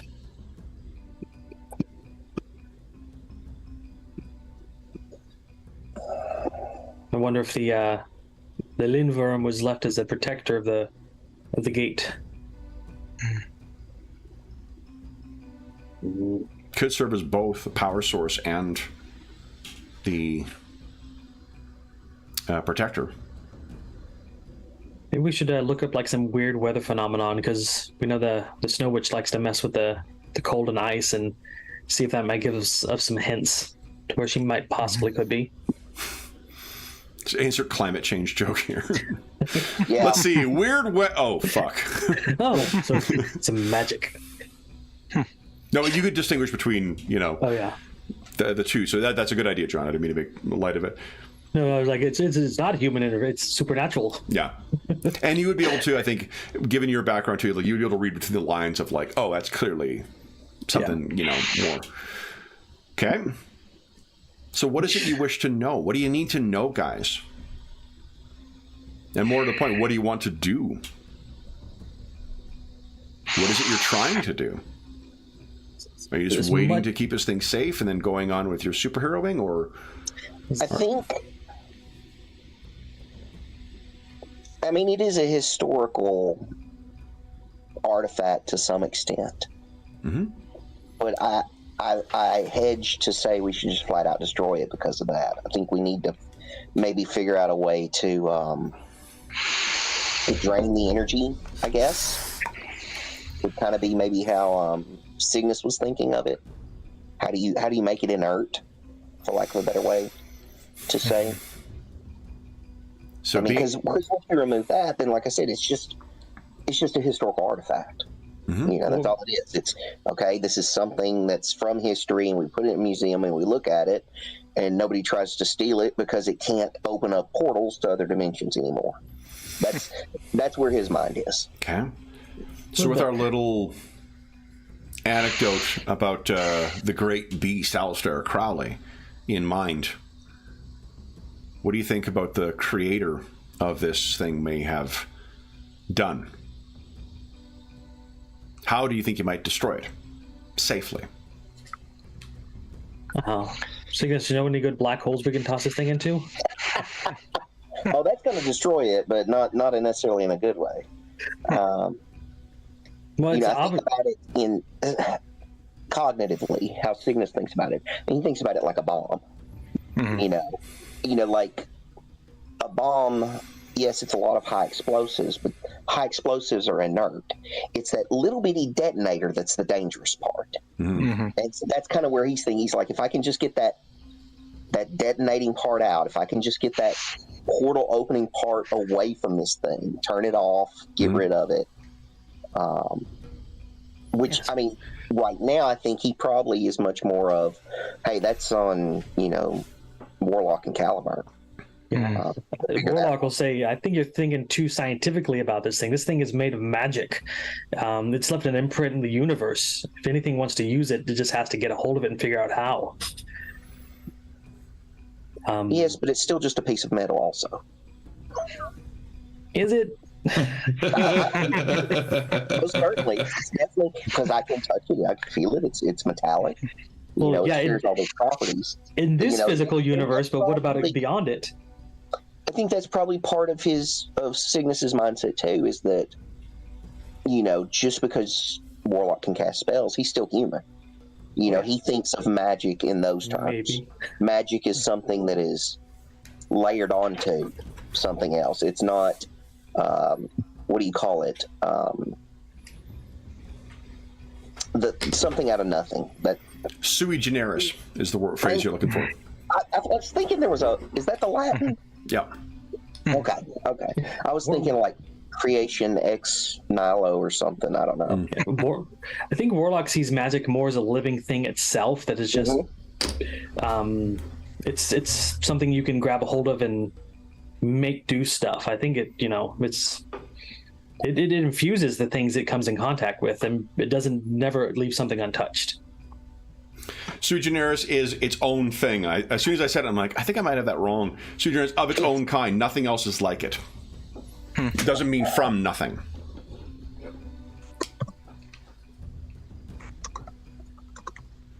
Yeah, this compass is so steeped in history and magic that it's, if it was intelligent, it would tell you to bite it.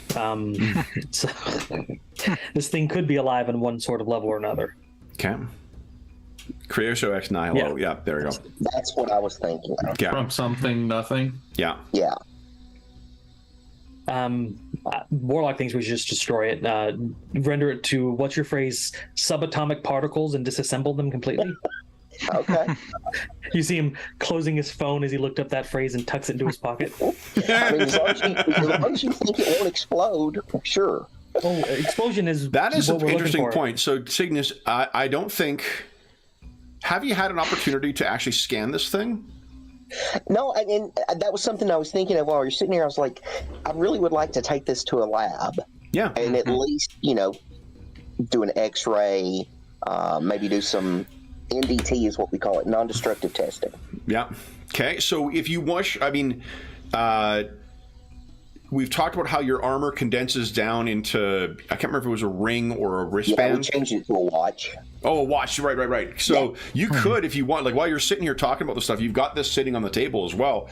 You could activate your thing and, you know, set up some kind of sensor just to get initial readings if you like. Yeah, definitely. Okay. You definitely want to do some sort of... So why don't you give us a science check, please? Science? Yeah. I'm assuming you don't have this as a power normally, any kind of like detect quantum thing or any kind of detection type thing. So just give us spend a Benny to activate this, and then go ahead and give us a science roll, and you get your better at 2 rolls. That's pretty good. That's pretty fucking good, though. Could the second one be better? No. Yeah. So Like a quadruple. So here's the interesting thing. There are definitely commonalities with the dark star that powers your abilities. You don't have the ability to fold space or things like that, like things of high science fiction. But in theory, that shit's possible.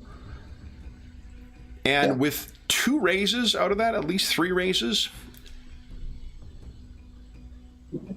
I want you to picture or describe for us how the information is being displayed here. Is it just like numbers, or is there from your visor, there is a visual display of that, color coded to help you understand what it is you're reading? Yeah, it's much more visual of, you know, and it's like some of those science books we had when we were kids. You know, you'd open it up and have a 2-page spread, you know, of the thing, and then all these little lines with little information about this part and this part. Yeah, you know, they like keep popping up and then going down. Okay, all right, so you're seeing all this stuff. Here is the thing you realize.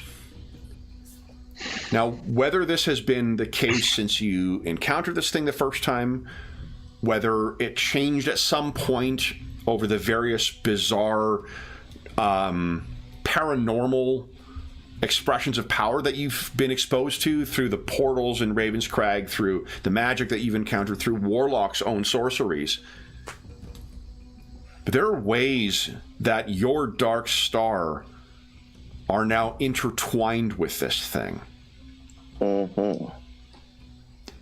Many of the same aspects and characteristics that you see of your singularity, they seem similar to what you're seeing in this. But there are also things that make absolutely no sense. And I don't mean in the sense of like, oh, I can't identify this. I mean, like, things are behaving in ways that are just physical laws, even at the most extremes of science, do not make sense. And that nagging feeling of having now a D6 in occult is telling you what those likely are. Yeah. That's the weird shit. Have you bothered to upload any of the like occultic database stuff that you've likely encountered as you were getting your base knowledge of occult? Yeah, I mean, he's probably got some of the, I would say, since he's kind of basic, you know, I would say some of the basic esoteric text stuff. So here's what you're also seeing as your little, like, you know, readings of, like, you know, the numbers and numerical calculations and references to certain kind of wavelengths and whatnot. You're now also seeing, because you've started to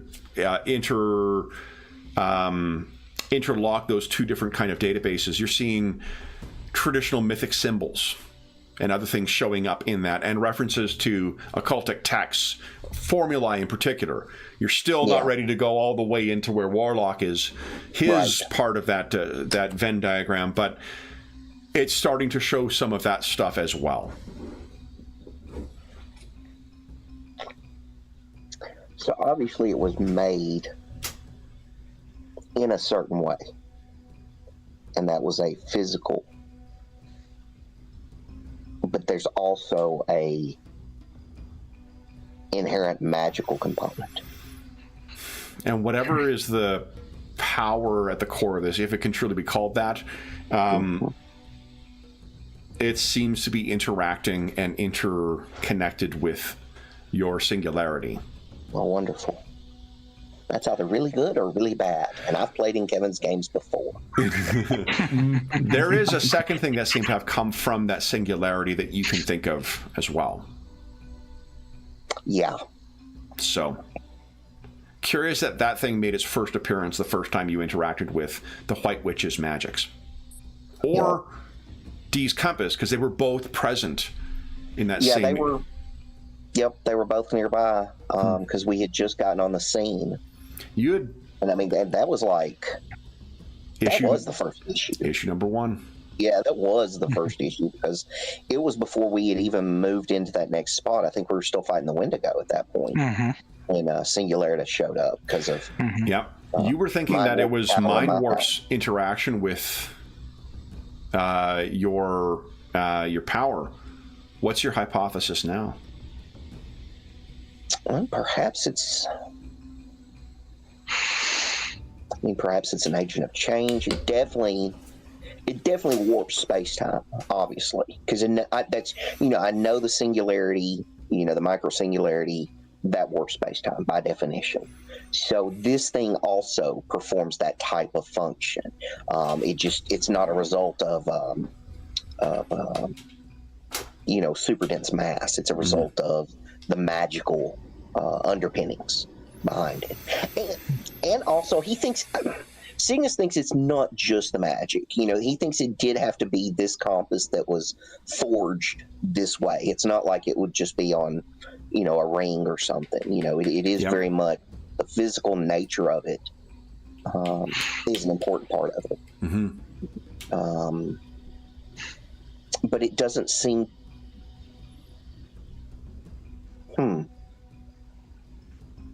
That's interesting. The physical component of the compass, the design, the structure, could be very much like my armor, that which controls the singularity, that which keeps it in check, for lack of a better word. That would make sense with the readings. What's that? With the readings that you're seeing, from what you can understand, you're about like maybe 60% understanding what you're reading and 40% of like... I'm just figuring it out. Yeah, so that's an absolutely fair reading of what is showing up from your sensor readings. So what does Cygnus say to the rest? Yeah, well, you might not want to just try and destroy it. There could be, based on what I'm seeing here, there could be something akin to a singularity inherent to this object. I'm not saying that's exactly what it is. It's more of a magical equivalent. But this compass, the physical nature of it, could be very much what is keeping that inside it in check. And if we destroy the physical nature of it, that... Right. We destroy the physical nature of it, and that thing gets unleashed, whatever it is. I mean, I could theoretically swallow the universe, I guess. Universe is a very big place. Yeah, well, this thing's really powerful. So, black hole, wormhole? No, someone else's problem? No, it's not someone else's problem. It's our problem. And Unfortunately, yeah. Yeah, unfortunately. We need to find a way to inert it. We need to find a way to safely, perhaps the best possible option is to get whatever is inside of it safely removed and perhaps a controlled release of energy. Because that's fundamentally what's inside, is a tremendous amount of energy. Warlock, you're hearing him say this, and your initial suspicion was like, man, like you're missing that 40% that you're not... Yeah, his eyebrow keeps going up and up as you're saying release of energy. I'm like, perhaps you should think of the thing inside of it, not so much as energy, but of something or creature or being that should stay there.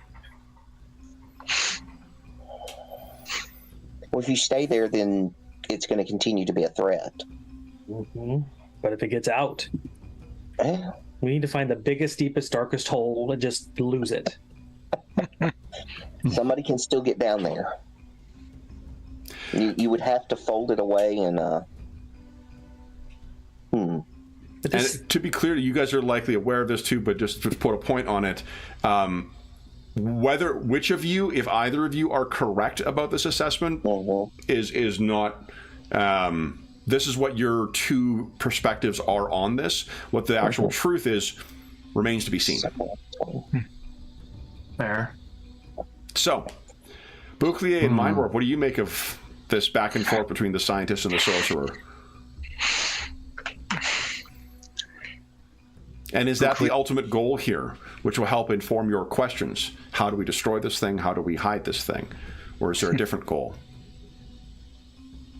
I think Warlock's just going through the motion with Cygnus because he kind of thinks he knows what has to happen, and he just has to convince himself that it's the only option. Buckley is like, this is entertaining, but it's like, wouldn't it be useful to find out a little more about what's inside this thing or what it's used for before making any rash judgments?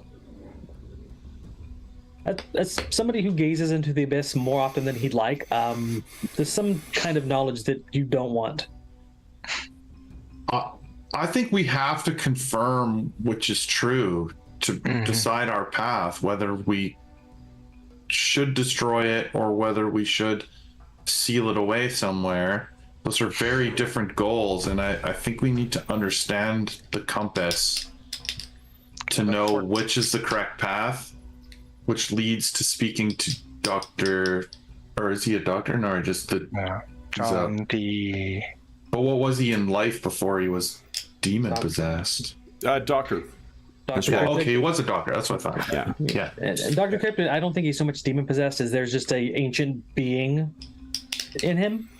The actual demon has the spirit of John Day. It's not necessarily evil. It's just that when you have a unpredictable, phenomenally powerful ancient spirit that is guiding a teammate, it's not necessarily the person you want to rely on.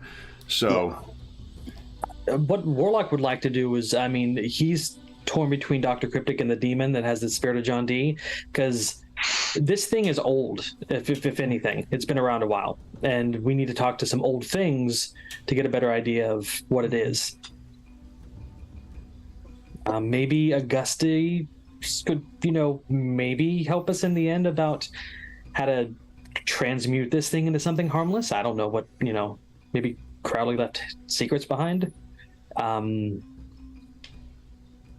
I think we should talk to Cryptic or the make the deal with the demon, but I'm hesitant to do that. To be clear, like, John D made the compass, right? Mm-hmm. Yeah. So he's the source. I mean, I don't think he just made it on his own. He probably had knowledge borrowed from elsewhere. Well, fair enough. Yeah, I get that, but he's still the architect in a way of its design, or the person who would know the most about it. Mm-hmm. Just concerned with the whole demon in the way. Yeah, I totally get that. But like, we could have a Dr. Cryptic thing happen. Right. We could. I mean, we could learn more first before we speak to him, but I think we won't know unless they know for certain. They may be speculating just like both of you are. More speculative opinions don't get us to the truth, basically. Mind Warp, I will throw one more thing out there. As Warlock and Cygnus are talking about this back and forth, obviously your powers are, even though you're a speedster, your powers relate to being able to to travel, I guess is what I'm trying to say. Travel distances without actually crossing the intervening space. Right. I'm assuming you have not volunteered that or brought that up as as a factor, maybe because you're actually from another Earth. Right. The last time you did something really exotic with your teleportation or the whatever it is, like the portal aspect of your powers, you found yourself on an Earth different from your own. I do remember he had a bit there where he was talking about famous people that we didn't have any idea what he was talking about. Yeah. Earlier in the episodes. Yellow bar. Yeah, exactly. That's true. It's also what led him to meet up with that fringe group, too. Who warned me not to trust you lot quite as much as I do. You trust us? I'm honored. So then, what are you guys thinking? What is it you need to know? Because that would be the only reason to speak to these individuals, is to gain information in furtherance of either destroying this thing. I mean, the compass does appear to be the key to everything. And yeah, as Warlock said, we could continue to go up the chain and learn things which probably aren't, and those individuals may not know everything anyway, or we can go to the supposed source. Did John D. Did Cygnus share that his power was kind of linked with the what the compass had, like the singularity bit? He may not have said it specifically, but he certainly implied it with talking about, the equivalent of, a singularity or something inside this thing. If you want to see if John, whether Warlock would have kind of picked up on what the implication is, you can give us a smarts roll. Okay. So you're like, what is he saying? You could do something similar. Cygnus used science. You could. Do you have either? Can't remember if you've got detect magic as a regular power or whether you would have to super sorcery it. But you could super sorcery like a divinatory spell to try and pick up exactly whatever Cygnus is picking up. I'd have to super sorcery it. Okay. But I don't think he's at it. He's just following a thought in his head. Okay. So he just wanted that little bit of information to put it together. Okay. And he'll say, I don't know if you've had a chance to scry this thing either, right? No, I tried to scry the big singularity thing that popped up in the earlier episodes, and that almost resulted in me falling to my death. Right, that's where you had that vision of the apocalyptic Earth. Yep. Boy. It's been a while. But the good thing is that didn't connect to Cygnus at... Now, wait a minute. No, I did see like lines, I think, because Cygnus was featured there with the multiple arms and stuff, and I was like... So he's just flashing back to that moment and thinking, one way or the other, each of us seems to be tied in one way to this thing. There's a demon with the soul of the kid's creator. We've got a singularity in Cygnus, warping abilities of mind warp, and this thing with a gate. I'm not sure how Bouclier is tied to it yet, but I don't know. A version of Cygnus was trying to capture Bouclier. Yeah, that was right. That was in the. Yep. That was here in Ravensburg. Yeah, calling him villain, although now we're wondering if the roles were reversed. Did Mind Warp share what the Fringe, the refugees from another Earth, told him?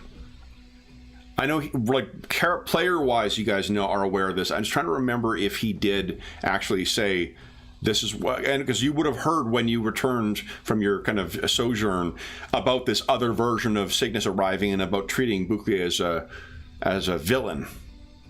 Right. Yeah. Do you guys remember if he did or not? I think he did. Only because I did tell you guys what they told me. Because I did just choose to trust you, I think. I think I didn't tell you about the thumb drive, but I told you everything else.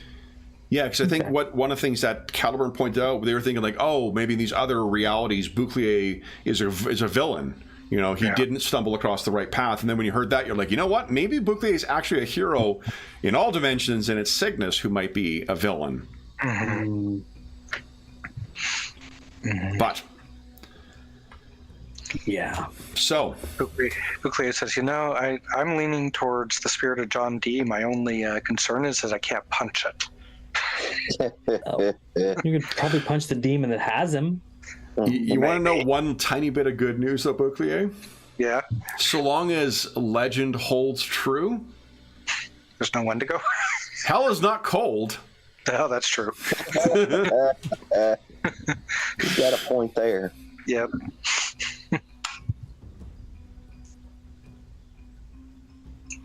So Bouclier is like, you know, I'm getting tired of following all these leads on the way. Why don't we just go to the source?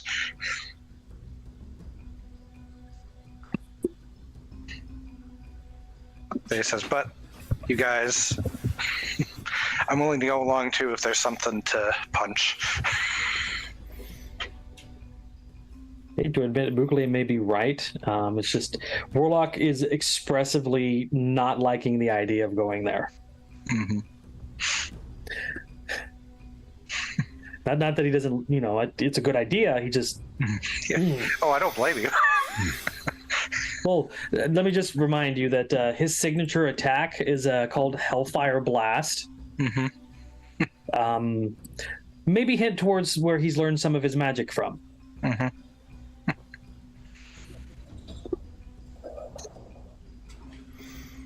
Anyway. Yeah. So. Well, so shall we take a vote? I think I'm Switzerland in this going to hell thing. You know, the greatest thing too is that because you were the one with the greatest connections with it, to try to track down the name of this demon and whatnot, it's going to be your job to network. I'm assuming, you know, narratively speaking, he may know which one it is. He just needs to make sure. Well, and the thing is, as well, Dr. Caliburn's, again, he said he thinks that's what it is. But Diesel, you know, you don't get to be an occultist for that long without a lot of contingency plans or misinformation things or whatnot. So who knows what the situation is there? But yeah, whether he's actually dead, whether it's, you know, you will need to try to do more networking effectively for game mechanic wise to try and find out who it is you need to try and summon and contact and bargain with. Demons don't like to be summoned without payment. So 15 minutes left in our last issue before the new year. What are you guys thinking? Anything else we need to hammer down for plans for your next step? I think we've settled on summoning demons. I mean, because that's going to go well. Yeah. It's a nice last panel for our final issue of the year, you know. From the frozen icicle. Everyone's sitting around a to the table. hot There's pad. like 3 bottles of wine that have been opened up over the course of the conversation. Are we really going to do this? Yeah. So is that the plan then? Track down the name of the demon that holds the spirit of John Dee. Summon said demon. It's going to be like fried ice cream. God. This is horrible. Could be a great story, but oh man. So then are we ending our issue with a underlining of the spirit of John Dee as the route you guys are going? Yeah. Yeah. That's I'll go for Look that. at Will's face. I can't see it. I can't see Will's face. I'll have to watch this again. Oh yeah, sure. I'm sorry guys, you can't see it. It's a great one. It's like Will just bit into a lemon. It's like, Then, guys, if that is what the course of action is, I don't think we can get a substantial steps taken towards that in the next 13 minutes. So let's wrap things up there. Let me see here. Let me see. Probably try to heal Mind Warp's last wound if you got a heal check or something. But yeah, you could do that. Oh, but it's in the yeah, it's past the magic hour. So Yeah, it's more than an hour. yeah. So, Mind Warp, you get your next advancement. Cygnus, you get your next advancement. Oh, That's cool. your final one of the seasons tier, or whatever that one is. Yeah. And Boucle, one more issue, and then you're going to get your next upgrade. So, Yeah, Okay. I think I still just need got to into spend. season last one, so I still need another episode, I think, to get another advancement. yes, you do. Yeah, you've got your. I'm keeping track of them by each issue that you guys appear in, and then crossing it off. It feels very appropriate to the source to keep track of the issue appearances in like an old spiral thing. Which actually I have Dave to thank for. Dave got me this a couple years ago. I just haven't had. Oh. Yeah. Warlock's going to have to take up a drinking problem as well as his cigarettes now. Outstanding. I need to still spend my last advancement, but Oh, you haven't selected yours yet. no, I haven't. Yeah, Okay. it's been a crazy couple of weeks. So. I would recommend Dynamic Duo and pick like somebody like Cygnus. Okay. So then, guys, that brings us to the end of our first year of issues. Issue 12. For those, so then again, Mind Warp's got an advancement to spend, and Cygnus, you've got an advancement to spend, and you guys are in the season tier now, so be sure. Okay. Well, whatever the second one up is, I can't remember what the. Yeah, it's seasoned. You're It's right. a seasoned, okay. Yes, you are correct. Okay, you've got, so for Cygnus, you'll have this, 1, 2, 3. This is your last one in seasoned, then you're going up to the next tier. Yep. Pretty, and then it slows down again. Wish Yeah, I it made does more slow down, episodes. but Yeah, but that is great. Okay, so then for those listening at home, well, actually, no, before we do that, for our stalwart heroes, I know we had difficulty getting our full team together for the holidays during the summertime and a couple other times. This has been great having the whole team together for the last couple of issues. I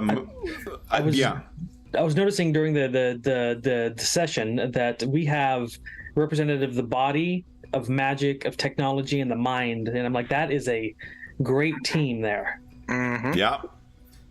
And I'm like, who planned this? Well, and this kind of what do you call it? Like, this is truly the kind of stuff that I love in superhero campaigns, is this kind of like the nonsense crazy stuff that you can include, the completely outrageous ideas. This is the shit that I love about superhero comics, is that you can cram all these other ideas together and it all fits because of the nature of the medium.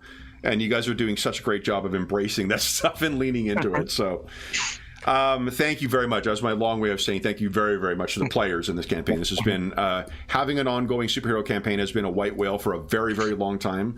And this has been so much fun to write and to run. And the characters are amazing, and the rules as well.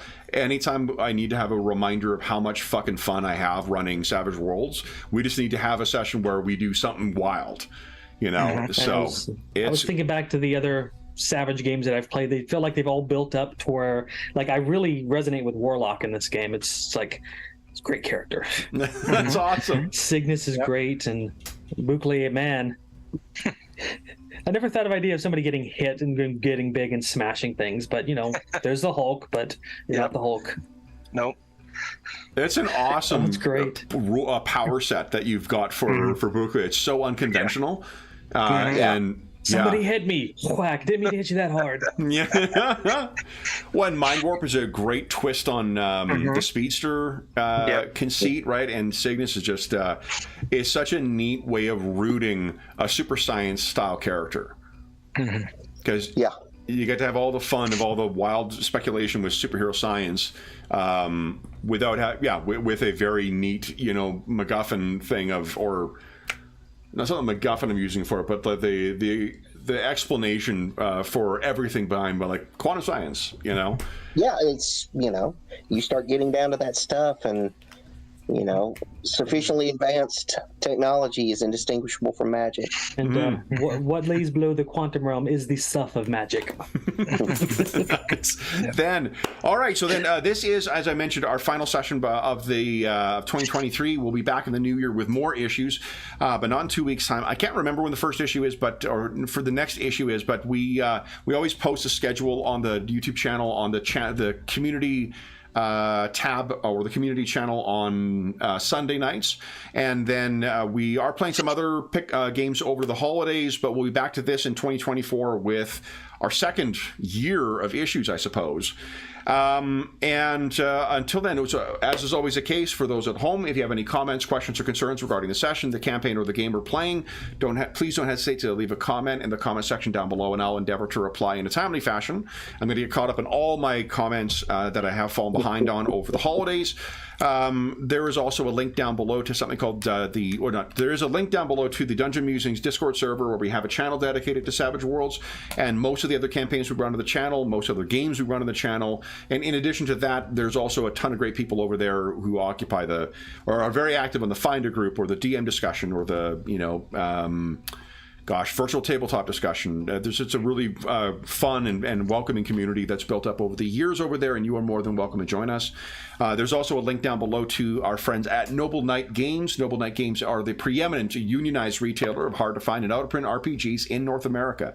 Not only do they have a terrific selection of new role-playing games, board games, and card games, they have an unmatched selection of hard-to-find and out-of-print RPGs. And in their vast catalog, if they have something that is not in stock, you can put it on a want list, and then they'll let you know when it comes in. They use the want list to help fill their catalog, and as they regularly buy, old collections and whatnot, and they'll send you an email when it comes in. If you make a purchase of $10 or more through their website, be sure to enter the code FALLMUSER, all caps, all one word. It's in the description of the video down below. And if you're listening to this after January 15th, 2024, then come back to our one of our more recent videos, and you'll find what the updated discount code is. Enter that at checkout. You'll save yourself 10%. There's also a link down below to something called Heroes Save Villages. That is the charity fundraising campaign we run on the channel. It benefits the SOS Children's Villages International Charity, a really incredible organization active in over 130 countries, benefiting over 80,000 orphaned and abandoned children. We've concluded our charity campaign that we have been running this year, which has been a 6-part campaign voted on and shaped by the donors to the campaign this year. But we're going to have more information about next year's fundraising campaign at the start of the year. But all donations that go through that link go directly to them. None of it goes to any middleman or the channel. It just goes to help out the kids who benefit from SOS Children's Villages International's activities. So all donations that go to them through that link will go directly to them. The last thing I'll say once again is a huge thank you to our stalwart heroes. So Robert, John, Will, and Jeffrey, thank you so much for joining me in the Great White North to try and save Canada from, I guess, my machinations. So we will be back in the new year with more thrilling issues of The Guard. But until then, we hope that we gave you a couple of hours to take your mind off the troubles of our world and think about the troubles that our stalwart heroes have been uncovering in the Great White North. And until we see you again, true believers, stay safe, stay healthy, happy gaming, and happy holidays.